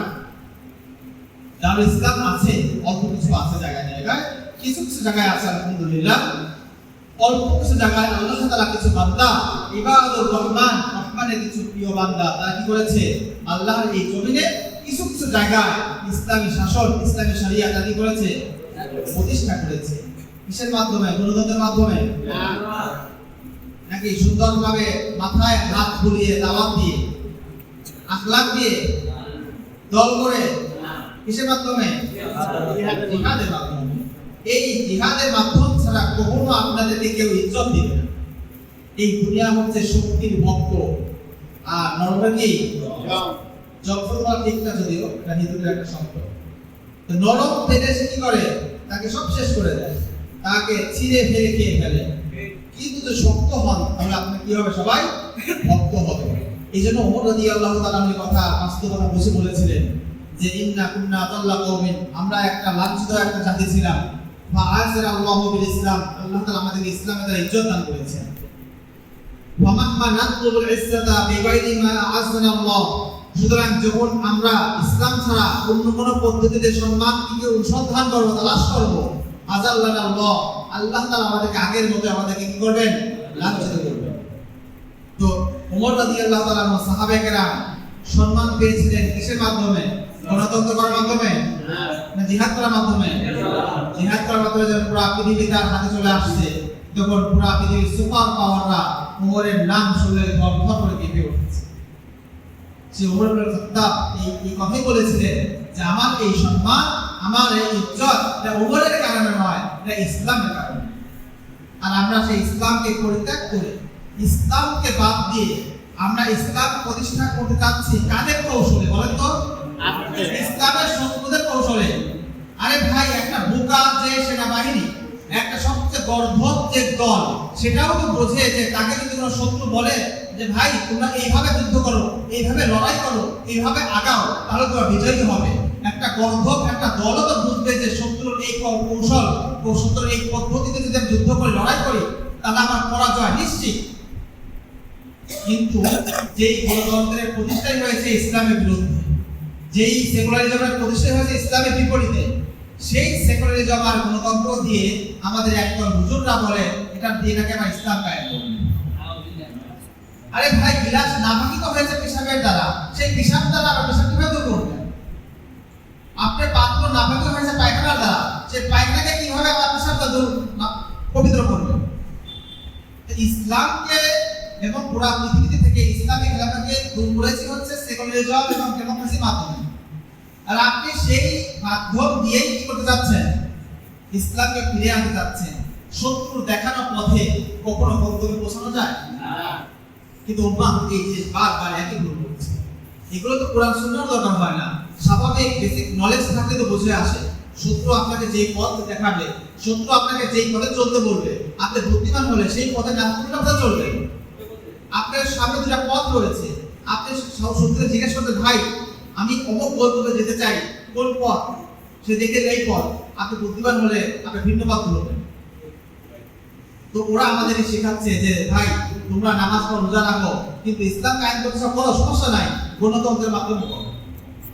ওরা জানে এই গণতন্ত্রের মাধ্যমে কোনো দিন আপনি ইসলাম প্রতিষ্ঠা করার গন্তব্যে বা লক্ষ্যে কোনোদিন পৌঁছতে পারবেন না। এই জন্য ওরা আপনাকে এমন গাড়িতে উঠিয়ে দিয়েছে যে এই গাড়িতে যতদিন চলতে থাকবেন এই গাড়ি আপনার উল্টা দিকে চলতে থাকবে। আপনি যাবেন এখান থেকে ঢাকায়, আর আপনি ট্রেনে উঠেছেন নোয়াখালী ট্রেনে, যত দেরি হবে তত ঢাকায় পৌঁছতে তত কি হবে? দেরি হবে। যত আপনি দেরিতে বুঝবেন যে আমাকে ভুল ট্রেনে ওঠানো হয়েছে, আপনার ঢাকায় পৌঁছতে তত কি হবে? লেট হবে। আপনি ভুল বুঝার সাথে সাথে নেমে যান। আপনি ইসলাম বিরোধীদের পন্থাকে পরিত্যাগ করে ইসলামের যে পথ, ইসলামের যে রাস্তা, যেই রাস্তা কোরআন বলেছে, যেই রাস্তা হাদিস বলছে, যেই রাস্তা রাসূলুল্লাহ সাল্লাল্লাহু আলাইহি ওয়াসাল্লাম অবলম্বন করেছেন, যে রাস্তা সাহাবায়ে-কেরাম অনুসরণ করেছেন, আপনি সেই পথ এবং সেই পথ অনুসরণ করেন, বিজয় আমাদের মুহূর্তে দেখা পাবে। বিজয় হওয়া বেশি কঠিন না। আপনি শুধু মুমিন হন, আপনি প্রকৃত অর্থে ঈমানদার হন, আপনি একটা তাওহীদবাদী, তাওহীদপন্থী, বিশুদ্ধ তাওহীদবাদী একটা দল গড়ে তোলেন, ইনশাআল্লাহ বিজয় সময়ের ব্যাপার। আমেরিকার যে পাওয়ার, আমেরিকার যে শক্তি, এটার তুলনায় আফগানিদের শক্তি কত ছিল বলেন তো? 100 ভাগের 1 ভাগ ছিল না, কিন্তু সর্বশেষ বিজয় কে হয়েছে? আল্লাহর বান্দাই বিজয় হয়েছে। আমেরিকার সুপার পাওয়ারের শক্তি, আমেরিকার এত ট্রিলিয়ন ট্রিলিয়ন ডলারের বাজেট তাকে পরাজয়ের হাত থেকে রক্ষা করতে পারেনি। শুধু মুমিন নয়, আজকের যুগেও তো আল্লাহ তাআলা আমাদেরকে আল্লাহর নিদর্শন দেখাচ্ছেন। এমন না যে আমি বদর উহুদের খন্দকের কাহিনী বলছি, আপনি বলবেন যে হুজুর আপনি 1400 বছর আগে ইতিহাস বলছেন, আজকের যুগে ইতিহাস তো বুঝবেন না। আজকের যুগে আমেরিকা প্লেন দেখেন নাই, আজকের যুগে রাডার দেখেন নাই, আজকের যুগে ওদের কম্পিউটার দেখেন নাই, আজকের যুগে ওদের সাথে যুদ্ধ করা সম্ভব না। এই কথা বলতে পারে কিনা কেউ? আল্লাহ তাআলা জবাব দেখিয়েছেন কিনা আমাদেরকে? আর কোনো ওজোর, আর কোনো অভিযোগ, আর আপত্তি করার কোনো সুযোগ আছে? কি আপনি বলতে পারবেন যে না আজকের যুগে আমেরিকার প্রযুক্তির সামনে সেই কাফেরদের, সেই মক্কা মুশরিকদের প্রযুক্তি তার একরকম না? কোনো ওজোর আছে? আমেরিকার সকল প্রযুক্তি ব্যবহার করেছিল কিনা? পেরেছে? আজকের যুগেও পারবে না ইনশাআল্লাহ, যদি মুমিন হয়ে থাকে। এই জন্য আমাদের জন্য কি করতে হবে? আমাদের পুরা পৃথিবীতে মুসলিম ভূখণ্ড যেগুলো দারুল ইসলাম ছিল, আজকে এগুলো সব কি হয়ে গেছে? দারুল হারব এবং দারুল কুফর হয়ে গেছে। আর কথা বলছিলাম দারুল ইসলাম আর দারুল মুসলিমিন, এই পার্থক্যটা খেয়াল রাখবেন। দারুল মুসলিমিন বলা হয় যে ভূখণ্ডে মুসলমানরা বসবাস করে, যে ভূখণ্ডে কি থাকে? মুসলমানরা বসবাস করে, সেটাকে বলা হয় দারুল মুসলিমিন। মুসলমানদের দেশ, মুসলিম দেশ। মুসলিম দেশ বলতে কোনো সমস্যা নেই। অনেকে আবার এটাও অতিরিক্ত মানে কড়াকড়ি করে, কঠোরতা করে যে মুসলিম দেশ বলা যাবে না, এটা ভুল কথা। মুসলমান দেশ বলা যাবে। আমাদের যে সাধারণত মুসলিম দেশ বলা হয় এটা ঠিক আছে, কিন্তু ইসলামী দেশ বলা যাবে না। কি বলা যাবে না? ইসলামী দেশ মানেই হচ্ছে যেখানে আইনগতভাবে ইসলাম আছে। আর মুসলিম দেশ বলতে কি বোঝায়? জনসংখ্যা যেখানে মুসলমান, অধিকাংশ জনসংখ্যা কি মুসলমান, সেটা হচ্ছে মুসলমানদের দেশ। সেখানে আইন ইসলামী আইন নাকি ইসলামিক আইন সেটা দেখার বিষয় না। এই জন্য দারুল মুসলিমিন আমাদের দেশ, কিন্তু দারুল ইসলাম নয়। এটা বোঝা যাচ্ছে তো? তাহলে মাসআলা হলো যে দারুল ইসলাম যদি দারুল হক হয়ে যায়, দারুল ইসলাম যদি কাফেররা দখল করে যায়, তাহলে সেই ভূখণ্ডকে উদ্ধার করা, সেই ভূখণ্ডকে কাফেরদের হাত থেকে ফিরে আনা মুসলমানদের জন্য কি ফরজ আইন। আজকে বর্তমান পৃথিবীতে মুসলমানদের এই দারুল ইসলাম যে ভূখণ্ডগুলো ছিল, এগুলো সব বর্তমান কাদের হাতে? বর্তমান তাগুত, কাফের, মুনাফিক এদের হাতে রয়ে গেছে। এবং এই সকল দেশে ইসলামী শরিয়াকে বর্জন করে, ইসলামী শরিয়াকে বাদ দিয়ে সেখানে সেকুলার আইনকে প্রতিষ্ঠা করা হয়েছে। এই জন্য আমাদের জন্য এই ভূখণ্ডগুলো উদ্ধার করা জরুরি কিনা? জিহাদ করা ফরজ আইন হয় চারটা কারণ। এক নম্বর কারণ, যদি কোনো এলাকায় কাফেররা আক্রমণ করে, কোনো এলাকায় কোনো কাফেররা যদি আক্রমণ করে, তাহলে সেই এলাকার লোকদের উপর জিহাদ ফরজ আইন হয়ে যায়। অনুরূপভাবে যদি কাফেররা কোনো মুসলিম ভূখণ্ডকে দখল করে, তাহলে ওই এলাকার আশপাশে যারা আছে তাদের উপরে ওই ভূখণ্ডকে উদ্ধার করা কি হয়ে যায়? ফরজ হয়ে যায়। 3 নম্বর, যদি খলিফা, ইমাম, আমিরুল মুসলিমিন তিনি যদি আদেশ করেন যে সবাইকে জিহাদে যেতে হবে, শত্রুদের মোকাবেলা করতে হবে, তাহলে পুরো এলাকা বা পুরো দেশের সবার জন্য কি হয়ে যায়? জিহাদ ফরজ আইন হয়ে যায়। 4 নম্বর, যখন মুসলমানরা শত্রুর মুখোমুখি হয়ে যায়, তখন ওই মুখোমুখি অবস্থান থেকে ফিরে আসা ওই বাহিনীর জন্য জায়েজ নয়। যদিও আগে জিহাদ ফরজ ছিল না, মনে করেন ফরজে কিফায়া ছিল। একটা এলাকা 10,000 লোক থেকে 1,000 লোক তাকে গিয়েছে সীমান্তে যুদ্ধ করতে গিয়েছে। সীমান্তে যুদ্ধ করতে যাওয়ার পর যখন মুখোমুখি হয়েছে, তখন সে ভয় পেয়ে গেছে। এই ভয় পেয়ে গেলে এখন আর আপনার ফিরে আসা কি হবে না? জায়েজ হবে না। যারা যুদ্ধের মুখোমুখি হয়ে গেছে, তখন তার জন্য জিহাদ ফরজ আইন হয়ে গেছে। আপনি এতক্ষণ পর্যন্ত জিহাদ ফরজ আইন ছিল না, যতক্ষণ পর্যন্ত এলাকায় ছিলেন, কিন্তু এলাকা থেকে যখন যুদ্ধ বের হয়ে গিয়েছে, শত্রুর মুখোমুখি হয়ে গেছেন, তখন আর আপনার ফিরে আসা আপনার জন্য জায়েজ হবে না, আপনাকে যুদ্ধ করতেই হবে। তাহলে 4 অবস্থায় কি হয়? জিহাদ ফরজ আইন হয়। একটা হচ্ছে যদি শত্রু কোনো মুসলমানদের উপর জুলুম করে, কোনো মুসলমানদেরকে বন্দী করে, মুসলমানদেরকে কি করে? নির্যাতন করে, তাহলে কি করতে হবে? ওই কাফেরদেরকে প্রতিহত করা, তাদের বিরুদ্ধে যুদ্ধ করা, জিহাদ করা কি হয়ে যাবে? ফরজ হয়ে যাবে। মুসলমানদের উপর একটা জুলুম অথবা বন্দিত্ব। 2 নম্বর, যদি কোনো মুসলিম ভূখণ্ডকে কি করে? দখল করে। কোনো মুসলিম ভূখণ্ডকে যদি দখল করে, তাহলে মুসলমানদের জন্য জিহাদ করে সেই ভূখণ্ডকে উদ্ধার করাটা ফরজ হয়ে যাবে। 3 নম্বর, যদি আমিরুল মুসলিমিন, যেটা বর্তমানে নাই, যখন খলিফা থাকবেন, তিনি যদি আদেশ করেন, তাহলে পুরো জনগণ সকল লোকের উপর জিহাদ করা ফরজ আইন হয়ে যায়। আর 4 নম্বর হলো, যখন শত্রু মুখোমুখি হবে, তখন যারা ওই ময়দানে উপস্থিত থাকবে, তাদের সবার উপর একটা জিহাদ ফরজ আইন হয়ে যায়। তখন আর পিছিয়ে আসা, ফিরে আসার কোনো সুযোগ থাকবে না। এই 4টা অবস্থা জিহাদ হলো কি হয়? ফরজ আইন। আর ফরজে কিফায়া, জিহাদ সাধারণত ফরজে কিফায়া। সাধারণত কি থাকে? ফরজে কিফায়া। ফরজে কিফায়া কাকে বলে? ফরজে কিফায়া সাধারণত সংজ্ঞা বলা হয় যে কিছু লোক আদায় করা করলে কি হয়ে যায়? যথেষ্ট হয়ে যায়, সবার উপর ফরজ না। কিন্তু বাস্তবতা হলো এটা ফরজে কিফায়া সঠিক সংজ্ঞা না। ফরজে আইন আর ফরজে কিফায়া উভয়ই সকল মানুষের উপরে ফরজ হয়। ফরজে আইন এবং ফরজে কিফায়া উভয় প্রকারের ফরজই মূলত সকল মানুষের উপরে কি হয়? ফরজ হয়। পার্থক্য হলো ওই ফরজ কাজটা আদায় করার আগ পর্যন্ত সবার উপর ফরজ থাকে, কিন্তু যদি কিছু লোক আদায় করে ফেলে, তখন বাকি লোকদের দায়িত্ব শেষ হয়ে যায়, সেটাকে বলা হয় ফরজে কিফায়া। এমন না যে কিছু লোকের উপরে আগে থেকে ফরজ আর বাকি লোকদের ফরজ হয়নি, ব্যাপারটা এমন না। মূলত ফরজে কিফায়া যখন হয়, তখন সবার উপরে কি হয়ে যায়? ফরজই হয়।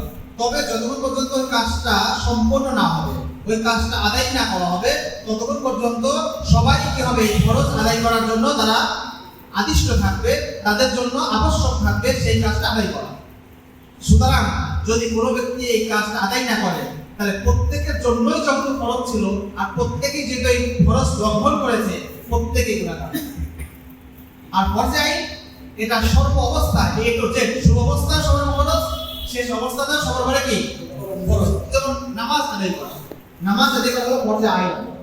এটা এমন না যে কিছু লোক আদায় করে কি হয়ে যাবে, অন্যদের নামাজ আদায় হয়ে যাবে, ব্যাপারটা এমন নয়। আপনি মসজিদে নামাজ আদায় করেছেন, ঘরে বসে চিন্তা করছেন যে মসজিদে কিছু লোক নামাজ আদায় করেছে, আমাদের নামাজ আদায় করতে হবে না, এমন কথা বলে নামাজ মাফ হবে না, কারণ এটা ফরজ আইন। আর ফরজ কিফায়া যখন উদাহরণস্বরূপ আপনার জিহাদ ফরজ হয়, কিন্তু মুসলিম আমির সে ডাক দিয়েছে যে আমাদের কিছু লোক কি লাগবে, সৈন্য লাগবে, সবাই চলে আসো, কিছু লোক চলে আসো। তো ওখান থেকে জনগণ থেকে কিছু লোক বের হয়ে গিয়েছে। তো কিছু লোক যখন সাড়া দিয়েছে, তাহলে কিছু লোক সাড়া দেওয়ার কারণে সবার উপরে যে ফরজ ছিল, এই ফরজের যে ফরজিয়া আবশ্যকীয়তা সেটা তার থেকে কি হয়ে যাবে, দূর হয়ে যাবে, তাদের উপর থেকে উঠে যাবে। এটা হলো ফরজ কিফায়া। তো সাধারণত জিহাদ কি হয়, ফরজ কিফায়া হয়, আর চার অবস্থায় কি হয়, ফরজ আইন।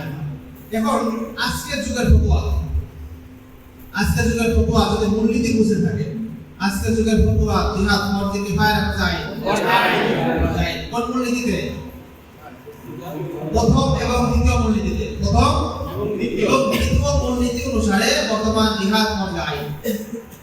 প্রথম মূলনীতি কি ছিল, যদি কোনো মুসলমানের উপর অ্যাটাক হয়, কোনো মুসলমানকে বন্দী করা হয়, কোনো মুসলমানকে নির্যাতন করা হয়, কোনো মেয়েকে যদি ধর্ষণ করা হয়, তাহলে মুসলমানদের কি হয়ে যায়, এটা প্রতিহত করা, প্রতিবাদ করা, এটা প্রতিশোধ গ্রহণ করা, কাফেরদের সকল শক্তিকে নস্যাৎ করে দেওয়া, জিহাদ করা ফরজ আইন। দুই নম্বর, যদি মুসলমানদের কোনো ভূখণ্ড কাফেরদের হাতে দখল হয়ে যায়, মুসলমানদের হাত থেকে যদি ছুটে যায়, তাহলে ওই সকল ভূখণ্ড উদ্ধার করার জন্য মুসলমানদের উপর জিহাদ করা কি হয়ে যাবে, ফরজ আইন হয়ে যাবে। আজকে থেকে মুসলমানদের উপর জুলুম নির্যাতন করা হয় নাকি হয় না, মুসলমানদের বন্দী করা হয় কি হয় না, মুসলিমদের ইজ্জত লঙ্ঘন করা হয় কি হয় না, এবং বর্তমান মুসলিম ভূখণ্ডগুলো কাফেরদের হাতে তারা দখল করে নিয়েছে কি নেয়নি। যদি এই সকল কাজ হয়ে থাকে, তাহলে মুসলমানদের উপর জিহাদ কি হয়ে গেছে, ফরজ আইন হয়ে গেছে।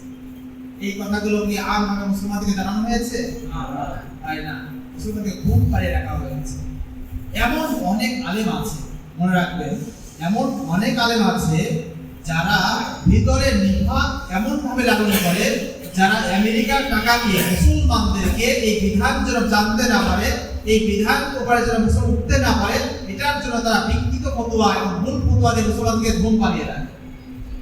আপনারা জানেন কিনা, আমেরিকার একটা বাজেট আছে, যেই বাজেটের মধ্যে কয়েক কোটি ডলার থাকে, কয়েক মিলিয়ন ডলার বাজেট থাকে, যেই ডলারগুলো ব্যাংকে কাজে চলে, জানেন, নামধারী কিছু দায়ী, নামধারী কিছু আলেমদের জন্য, যাদেরকে ডলারগুলো দেওয়া হয় কথা বলার জন্য যে তোমরা মুসলমানদেরকে ঘুম পাড়িয়ে রাখো। একটা বাজেট আছে কিন্তু এটা। তো আজকের যুগে হক ফতোয়া পাওয়াটা কি হবে, কঠিন হবে, সত্য ফতোয়া পাওয়াটা কঠিন হবে। শাহ আব্দুল আজিজ নাম শুনেছেন আপনারা, মুহাদ্দিস নবী রাহিমাহুল্লাহ তাআলা, তিনি ভারত উপমহাদেশকে দারুল হার্ব ঘোষণা করেছেন। দারুল হার্ব ঘোষণা করেছেন কোন ব্যক্তিতে, ইংরেজদের শাসনের ব্যক্তিতে। ইংরেজরা যখন ইসলামী শাসনগুলোকে উৎখাত করে মুসলমানদের শাসনকে উঠিয়ে দিয়ে তারা ইংরেজদের শাসন কি করেছিল, এই ভূখণ্ডে প্রতিষ্ঠিত করেছিল। এখন বলেন, ইংরেজদের শাসন এখন উঠে গিয়েছে নাকি আছে, লোক তো চলে গিয়েছে, সাদা চামড়ার লোক তো চলে গিয়েছে, কিন্তু বাদামি কালারের চামড়ার লোক বসিয়ে আইন এবং শাসন ব্যবস্থা একই আছে নাকি ভিন্ন হয়ে গেছে, তাহলে তার হার্বে মাসআলা পাল্টে গিয়েছে নাকি আগের মতো একই আছে, তাহলে এটা তো আমাদের আকাবিরদেরই ফতোয়া। আমাদের উপমহাদেশ শুধু কি ভারত, বাংলাদেশ, পাকিস্তান, শ্রীলঙ্কা, নেপাল, ভুটান, মায়ানমার, এই সবগুলো অঞ্চল হচ্ছে ভারত উপমহাদেশ। ভারত উপমহাদেশে যে দারুল হার্ব ঘোষণা করা হয়েছিল, এই দারুল হার্বের পরে দারুল ইসলাম কবে আরম্ভ, কোন ইসলামী সেনাপতি এসে এই দেশকে আবার কি করে ফেলেছে, এই 200 বছরের মধ্যে আবার ইসলাম করে ফেলেছে, কে এসে? তার দারুল হার্বের ফতোয়ার পরে দারুল ইসলাম হওয়ার মতো কোনো কাজ এই দেশে ঘটেছে না। তাহলে দারুল ইসলাম দারুল আমান কোথা থেকে আসে? সুতরাং আমাদের আকাবির আলেমদের ফতোয়া থেকেই প্রমাণ হয় যে এই ভূখণ্ড হচ্ছে দারুল হার্ব। দেওবন্দের সবচেয়ে বড় আলেম, দেওবন্দের সবচেয়ে বড় আলেম আল্লামা রশিদ আহমদ কাকনি রাহিমাহুল্লাহ, সবচেয়ে বড় আলেম, মহাদেশের মধ্যে বিখ্যাত আলেম এবং দেওবন্দের সবচেয়ে বড় আলেম বলে করা হয়। তার ফতোয়া রশিদিয়ার মধ্যে এখনো লেখা আছে, শাহ আব্দুল আজিজ রাহিমাহুল্লাহ ফতোয়া অনুসারে এই মহাদেশ এখনো দারুল হারব হয়ে গেছে। তাহলে উপমহাদেশ সেরা সেরা আলেমদের ফতোয়া বলছে দারুল হারব, আর আপনার মধ্যে চুনোপুটি যদি কেউ বলে দারুল হারব না, তাহলে কার ফতোয়া আমরা শুনবো? বড়দের ফতোয়া নাকি চুনোপুটিদের ফতোয়া? এমনকি বড়রাও যদি ভুল করে আমাদের কিতাব দেখতে হবে। কি দেখতে হবে? কিতাবে কি আছে? আমি বর্তমান সময়ে কিছু বই এমন বলেছি যেখানে তারা শাব্দিক কিছু ব্যাস দিয়ে তারা এই সকল দেশগুলোকে দারুল ইসলাম বানানোর চেষ্টা করেছে। যেমন ইমাম সালাফি রাহিমাহুল্লাহ হানাফি মাযহাবের বড় একজন ইমাম, উনি তার কিতাব আল মাকসুদের মধ্যে দারুল ইসলামের সংজ্ঞার মধ্যে তিনি একটা কথা বলেছিলেন যে যেই দারটা তাহতা আইদিল মুসলিমিন, তাহতা হুকমিল মুসলিমিন, মুসলমানদের হাতে থাকবে, মুসলমানদের হুকুমের নিয়ন্ত্রণাধীন থাকবে, সেই দারকে বলা হয় দারুল ইসলাম।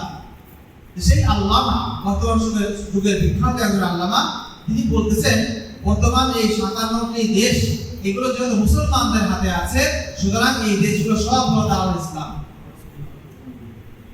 অথচ এই বাক্যের পরের বাক্যে আছে ওয়ায়াজরি ফিহি আহকামুল মুসলিমিন, এবং সেখানে মুসলমানদের বিধি বিধান জারি থাকতে হবে। উনি এই অংশকে বাদ দিয়ে আগের অংশকে কোট করে মুসলমানদেরকে ঢুকা দেওয়ার জন্য তিনি বলেছেন যে এখানে মুসলমানদের দেশ বলেই নাকি সেটা ইসলাম হয়ে যাবে।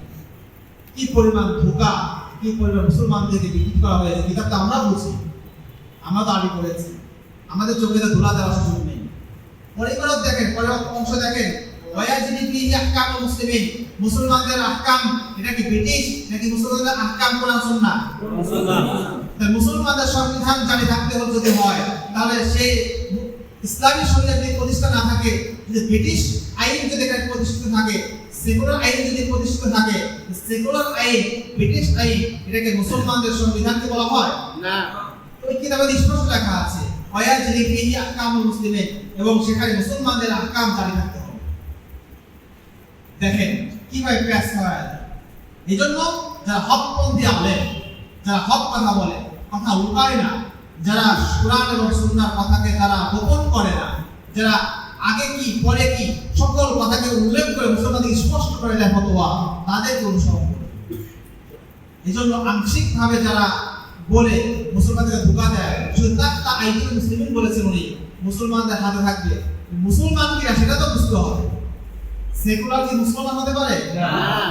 যে ইসলামী আইনে বিশ্বাস করে না, যে ব্যক্তি বলে যে আমরা শরিয়া বিশ্বাস করি না, শরিয়া আইন আমরা বিশ্বাস করি না, এমন কথা মুসলমান নাম ধরে লোক বলে কিনা? বলে। নাকি মুসলমান থাকতে পারে না?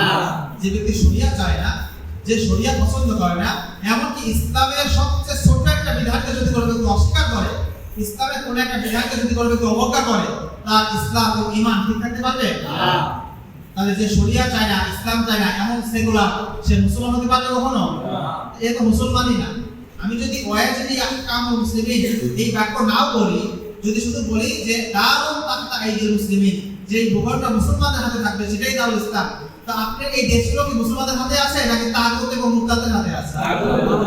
এটা হচ্ছে মুনাফিক। বেশিরভাগ মুনাফিক, মুরতাদ, সেকুলার এরা মুসলমান কিভাবে হয়?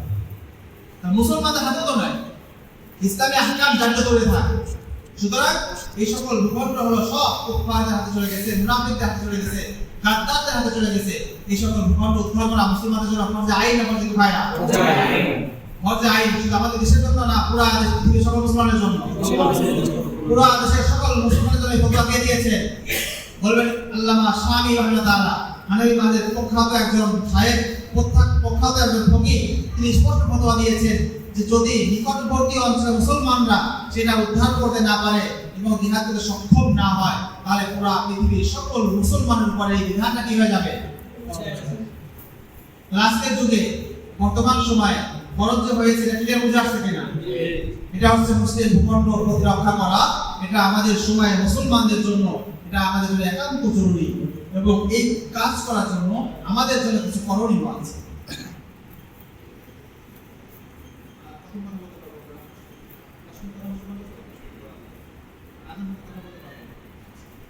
আমি এখন কিছু নিয়ম বলি আমাদের মুসলমানদের জন্য করণীয়। এতগুলো তাত্ত্বিক কথা শুনলাম, কিছু করণীয় লাগবে না? এখন করণীয় বুঝে আসছে তো আমরা আইন। এখন আমাদের করণীয় আমরা কি করতে পারি? প্রথম কাজ হচ্ছে ইস্তেগফার করা। কি করা? ইস্তেগফার করা। যে আমরা যে অক্ষম, আমরা যে এই কাজ করিনি, আমরা যে এই কাজের বিরোধিতা করেছি, আমরা যে এই কাজ থেকে দূরে আছি, একটা পর্যায়ে আইন যদি কোনো কারণে চলে যায় তাহলে সেই মুসলমান নিজেকে শান্ত রাখতে পারে? আপনি যদি ফরজ নামাজ গাড়িতে ছুটে যাচ্ছে, ফরজ নামাজ আপনি আদায় করতে পারছেন না, তাহলে আপনার অন্তত কি ভালো লাগবে না খারাপ লাগবে? তাহলে এই পর্যায়ে আইন বিধান এটা আপনাকে বর্তমানে পালন করতে পারতেছি না, তাহলে আমাদের অন্তত কি করতে হবে? কষ্ট, আফসোস এবং অন্তরের মধ্যে ব্যথা করতে হবে, ব্যথা থাকতে হবে যে আল্লাহ আমরা অক্ষম বান্দা হওয়ার কারণে আমরা এই বিধান করতে পারছি না, আদায় করতে পারছি না, এটার জন্য আমরা ব্যথিত, এটার জন্য আমাদের কষ্ট, এটার জন্য আমাদের অন্তর ব্যথা আছে। ইয়া আল্লাহ আপনি আমাকে কি করুন? ক্ষমা করুন। প্রথম কাজ কি করতে হবে? আল্লাহর কাছে ক্ষমা প্রার্থনা করতে হবে যে এই ফরজ বিধান এটাকে আমরা এতদিন বুঝি নাই, এতদিন জানি নাই, এটা জানা সত্ত্বেও এখন আমরা দেখছি বর্তমানে আমাদের কোনো হাতে প্রস্তুতিও নেই। এই অক্ষমতাটা কি করতে হবে? দুই নম্বর কাজ হচ্ছে আপনাকে ইলম অর্জন করতে হবে। কি করতে হবে? ইলম অর্জন করতে হবে। আপনি যখন কোনো একটা কাজ করবেন, আপনি যখন কোনো একটা দায়িত্ব গ্রহণ করবেন, তখন ওই দায়িত্ব এবং কাজের জন্য নলেজের দরকার আছে কিনা? আপনি যদি নলেজ ছাড়া কোনো গাড়ি যদি মেকানিক করতে যান, ঠিক করতে যান, সেই গাড়ি ভালো হবে নষ্ট হবে? নষ্ট হবে। তাহলে আপনি যদি এই দুনিয়াতে শরিয়া ইসলামকে যদি প্রতিষ্ঠা করতে চান, তাহলে ইসলাম এবং শরিয়া প্রতিষ্ঠার জন্য যে ইলম দরকার সেই ইলম শেখার দরকার আছে কিনা? তাহলে আমাদের 2 নম্বর কাজ হচ্ছে শরীয়ী বিধান, ইসলামী বিধিবিধান যতটুকু দরকার ততটুকু শিক্ষা অর্জন করা আমাদের সবার জন্য কি? ইলম শিক্ষা থেকে গাফেল হবেন না। শুধু আবেগে জজবায়, শুধু নারায়ণ তাকবীর দিয়েই আপনারা ঘরে চলে যাবেন না। আপনাদের জন্য দীর্ঘমেয়াদী কি করতে হবে? পরিকল্পনা এবং দীর্ঘমেয়াদী প্ল্যান এটাকে হাতে নিতে হবে। এজন্য যদি ইলম শিক্ষা থেকে দূরে থাকেন, আপনার হাতে যদি লাঠি থাকে, সেই লাঠির ব্যবহার হবে না, সুব্যবহার হবে না, এটা অপব্যবহার হবে। কি হবে? এজন্য ইসলামী শরিয়ায় যে কিতাব আর বর্তমান প্রচলিত আমেরিকা ইউরোপের যে যুদ্ধ, এটার মধ্যে পার্থক্য আছে। আমেরিকা লড়াই করার সময় সবকিছু সমূলে ধ্বংস করে, নারী পুরুষ শিশু সবাইকে হত্যা করে কিনা?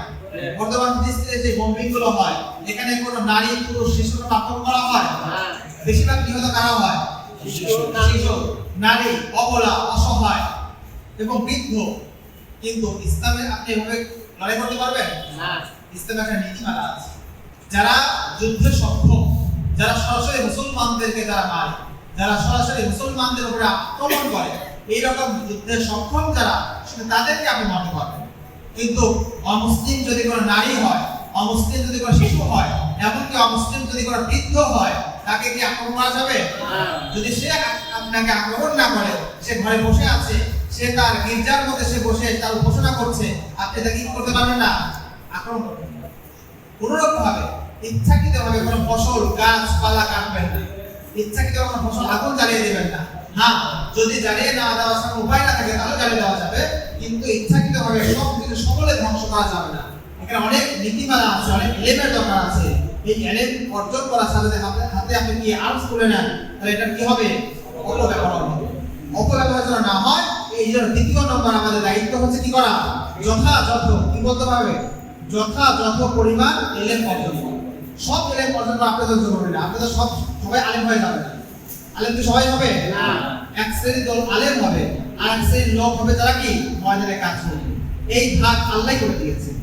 কোরআন থেকে আয়াত মধ্যে আল্লাহ তাআলা ইরশাদ করেছেন, ওমান কানা মুমিনুনা লিয়ানফিরু কাফা, মুমিনরা তারা সবাই ময়দানে চলে যাবে, সবাই যুদ্ধে চলে যাবে, এটা হওয়া উচিত নয়, এটা হওয়া উচিত না। আল্লাহুম্মা নাফারা মিন কুল্লি ফিরকাতিন তাইফা, তাদের মধ্যে কিছু লোক কেন তারা বের হয়ে যাচ্ছে না? লিয়াতাফাক্কাহু ফিদ্দীন, যেন তারা ইলম এবং দ্বীনের ইলম কি করে? অর্জন করে। ওয়ালিয়ুনযিরু কওমাহুম ইযা রাজাউ ইলাইহি লাআল্লাহুম ইয়াহযারুন, এবং তারা যখন ইলম শিক্ষা অর্জন করে, ইলম শিক্ষা নিয়ে যখন তারা নিজের কওমের কাছে ফিরে আসবে তখন যেন তাদেরকে এই ইলম দিয়ে মানুষকে সতর্ক করে, মানুষকে সঠিক কথা জানায়, মানুষকে আহকাম এবং সত্য বিধান সত্য দিন গোপন না করে পরিষ্কারভাবে স্পষ্টভাবে মানুষকে জানিয়ে দেয়। তো আমরা তো একটা কাজ করছি, আমাদের ইলম শিখছি, এগুলো জানাচ্ছি, আপনাদের তো একটা দায়িত্ব আছে। তাহলে আল্লাহ তাআলা এই আয়াতের মধ্যে মানুষের ভাগ ভাগ করেছেন দুইটা।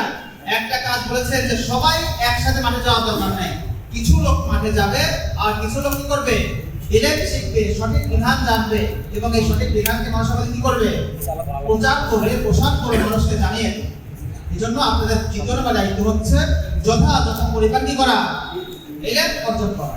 এই জন্য আপনার জেনারেল ভাই যারা আছেন তারা ফরজে কিফায়া পরিমাণ যে ইলম, ফরজে আইন পরিমাণ যে ইলম, এই ইলমটা আপনারা অনলাইন থেকে অথবা অফলাইন থেকে কোনো আলেমের তত্ত্বাবধান থেকে জরুরি পরিমাণ ইলম, যেমন তাওহীদের ইলম, আল ওয়ালা ওয়াল বারার ইলম, নওয়াকিদুল ঈমানের ইলম এবং আধুনিক জাহিলিয়া, secularism, democracy, nationalism, feminism, modernism, এই সকল কুফরি যত মতবাদ আছে, এই মতবাদগুলোর কুফরি এবং এটার অসারতা, এইগুলো আপনাদের প্রত্যেকের জন্য জেনে নেওয়াটা হলো কি ফরজ।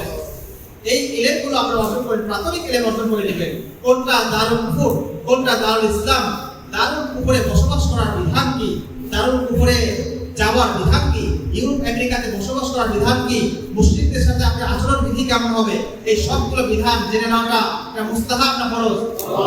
কিন্তু বর্তমান মুসলমানরা এই বিধানগুলো জানে? এরা জানে না। ইউরোপের ভিসা পেলেই আবেগের বকবক যুদ্ধে সবাই কি কাকম হয়ে যায় যে আমি ইউরোপের গ্রিন কার্ড পেয়ে গেছি। সে মূলত ইউরোপের গ্রিন কার্ড পায়নি, সে মূলত আগুনের গ্রিন কার্ড পেয়েছে, সে আগুনের রেড কার্ড পেয়েছে, যেখানে সে মুশরিকদের মধ্যে কাফেরদের মধ্যে বসবাস করছে। আল্লাহ রাসূল সাল্লাল্লাহু আলাইহি ওয়াসাল্লাম এই ব্যক্তি থেকে নিজেকে গুটিয়ে নিয়েছেন, এই ব্যক্তি থেকে নিজেকে মুক্ত ঘোষণা করেছেন। হাদিসের মধ্যে আল্লাহ কি বলেছেন, আনা বারিউম মিন কুল্লি মুসলিমিন, আমি প্রত্যেক এমন নামধারী মুসলমান থেকে নিজেকে মুক্ত ঘোষণা করলাম, ইউকিমু বাইনা আযহুরিল মুশরিকিন, যে ব্যক্তি মুশরিকদের মাঝে কাফেরদের মাঝে বসবাস করে। ইউরোপে কারা বসবাস করে? আমেরিকা। আপনি মুসলমান হয়ে তাদের মধ্যে স্থায়ীভাবে কিভাবে বসবাস করেন? আপনি মুসলমান হয়ে করে গ্রিন কার্ড পেয়ে কিভাবে খুশি হন? আপনার দরকার যদি হয়, জরুরত যদি হয় চিকিৎসার জন্য অথবা প্রয়োজনে শিক্ষার জন্য অথবা কোনো ব্যবসার জন্য, আপনি সাময়িক সময়ের জন্য যেতে পারবেন। যাবেন অন্তরে কি রেখে, কিনারে, অন্তরে মুগ্ধ হবেন না। তাদের না বিলাসিতা, তাদের চাকচিক্য, তাদের প্রযুক্তি, তাদের স্টাইল, এই লাইফ স্টাইল থেকে কি হবেন না, মুগ্ধ হবেন না, ধোঁকা খাবেন না। আপনি তওবা করতে পারে, ইস্তেগফার করতে করতে মাথা নিচু করে কাজ ছেড়ে দ্রুত চলে আসবেন। বাথরুমে গিয়ে কেউ বসে ঘুমায় না, কি করে, জোড়া ছেড়ে যত দ্রুত চলে আসতে পারে। ওইগুলো হচ্ছে বাথরুম। আপনি বাথরুমে কাটতে খুশি হতে পারেন কি জন্য? আপনি গিয়ে আর সুন্দর ঘর রেখে, আপনি জান্নাতের বিছানা রেখে, আপনি জান্নাতের মাহল রেখে আপনি বাথরুমে যাওয়ার খুশি কেন? এই জন্য কাফেরদের রাষ্ট্রে বসবাস করার বিধান, এগুলো জানতে হবে মুসলমান। এই সকল আকীদার ইলম, এগুলো মুসলমানদের জন্য হলো কি ফরজ। তিন নম্বর কাজ হচ্ছে মুসলিম ভূখণ্ডকে রক্ষা করেন। তাহলে আমাদের এই দাওয়াত এবং তারবিয়াতের মাধ্যমে আমাদের যখন প্রশিক্ষণ হবে, আমরা যখন ইসলামী কাজগুলোর জন্য যখন আবেগ, জজবা এবং পরিপূর্ণ ইলম অর্জন হবে, তখন বিধান হলো ওয়াইতু লাহুম মাসতাতাতুম মিন কুওয়া, তখন কাফেরদের জন্য কি করতে হবে, কিছু শক্তি অর্জন করতে হবে। শক্তি কয় ধরনের? এক নম্বর হচ্ছে শারীরিক শক্তি। এক নম্বর কি? শারীরিক শক্তি। শারীরিক শক্তির জন্য খাবার দাবার কন্ট্রোল করে। আপনারা আজকে আমাকে ফাস্ট ফুড দিয়েছেন, ফাস্ট ফুড খেলে শরীরের শক্তি ভালো থাকে না। ফাস্ট ফুড, জাঙ্ক ফুড, তারপর যে শরীর স্ট্রিট ফুড আছে, এই ফুডগুলো খাবেন না। আপনার হাতে বানানো, ঘরে বানানো খাবার খাবেন, যে খাবারগুলো স্বাস্থ্যসম্মত খাবার, এই খাবারগুলো খাবেন। বেশি ভাত খাবেন না, লাল চালের ভাত অল্প খাবেন, রুটি খাবেন, মাংস খাবেন, এগুলো যাদের সামর্থ্য অনুযায়ী খাবেন। দিন রাত ভাত খেয়ে খেয়ে নিজের শরীরে কাজে জমাবেন না। ব্যায়াম করবেন, সাঁতার কাটবেন, জিম করবেন, মার্শাল আর্ট দিবেন, শরীরে ফিট রাখেন। আপনাদের মধ্যে এখন কি আছে যে এখন একটা না 10 কিলোমিটার দৌড়াতে পারবে? তো এটাদের প্রথম পাখাই তো নাই আমাদের। আপনি আর্টস কেন খোঁজেন? আপনি এটা তো করেন না। যেটা সামর্থ্য আছে এটা করেন। আল্লাহ তাআলা তো বলবেন যে হে আল্লাহ, আমার সামর্থ্য মধ্যে দৌড়াতে সুযোগ দৌড়িয়েছি, সাঁতার কাটার সুযোগ সাঁতার কেটেছি, শরীরকে ফিট রাখার জন্য জিম করেছি, খাবার দাবারকে কন্ট্রোল করেছি, এটা সব তাদের অন্তর্ভুক্ত। আপনি এই যেগুলো করছেন এটা ফরজ। এটাদের প্রথম বাংলা হলো শক্তি অর্জন। তো শক্তি অর্জনের ক্ষেত্রে আর্টস যদি নাও পান, কমপক্ষে শরীরকে কি করেন, ফিট করেন। নিয়মিত ঘুম, খাবার চলাফেরা সব কিছুকে নিজাম করেন, ইন্তজাম সুন্দর করেন এবং এমনভাবে শক্তিকে গুছিয়ে রাখেন যাতে যে কোনো সময় দরকার হলে একসাথে 10 কিলোমিটার দৌড়াবেন। আমি তো জানুয়ারি মাসে গত জানুয়ারিতে এক মাসে আমি প্রায় 400 কিলোমিটার হাঁটছি। আপনাদের সারা বছর 400 কিলোমিটার অভ্যাস আছে? আমি একদিনে সর্বোচ্চ 25 কিলোমিটার পর্যন্ত হাঁটছি, তাও না খেয়ে। সকালে খেয়ে গেছি, সেই খাবার খাইছি রাত 1টার সময়। এগুলো অভ্যাস করেন। সাঁতারও কাটছি অনেক, লম্বা লম্বা সাঁতার। এখন হয়তো কিছুটা কমে গেছে, চর্চা ঢাকাতে সুযোগ কম, চেষ্টা করি আপনাদের যাদের সুযোগ আছে সাঁতার কাটতে, সাঁতার কাটতে হাতের পেশিগুলো ভালো হয়। যাই হোক, এগুলো আপনি ভালো জানেন। তো সাঁতার কাটা শারীরিক যে অ্যাডাল্টগুলো আছে এগুলো করবেন আপনাদের সামর্থ্য অনুযায়ী। পাশাপাশি যদি কিছু সেফ যেই ডিফেন্স যে ব্যাপারগুলো আছে এগুলো যার যে সামর্থ্য করবেন, এগুলো আমাদের বলার বিষয় না, এগুলো জানেন ব্যক্তিগত পার্সোনাল ব্যাপার, এগুলো বুঝে নেবেন। 2 নম্বর হচ্ছে আর্থিক প্রস্তুতি নেবেন, কিছু অর্থ সংগ্রহ করবেন।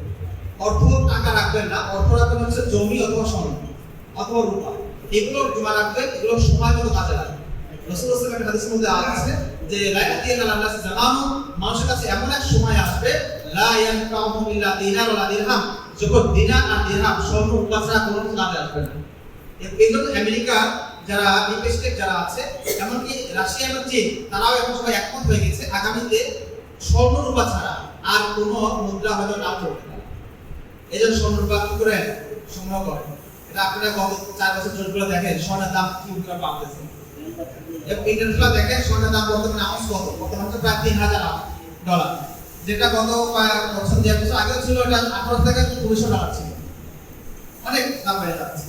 আর্থিকভাবে কি হন, স্বাবলম্বী হন, আর্থিকভাবে কিছু গোছান এবং নিজেদেরকে কি করেন, ফ্যামিলিকে শক্তিশালী করেন, নিজেদের মধ্যে এই কথাগুলো আলোচনা করেন এবং নিজেদের অর্থগুলো কিভাবে সংগ্রহ করবেন সেটার জন্য আপনারা পারস্পরিক ব্যবসা বাণিজ্য অর্থগুলো কিভাবে গুছানো যায় এটার জন্য পারস্পরিক কি করেন, মশলা এখন ভাবে বললে নষ্ট হয়ে যাবে, একসাথে করে ইনশাআল্লাহ সমাধান।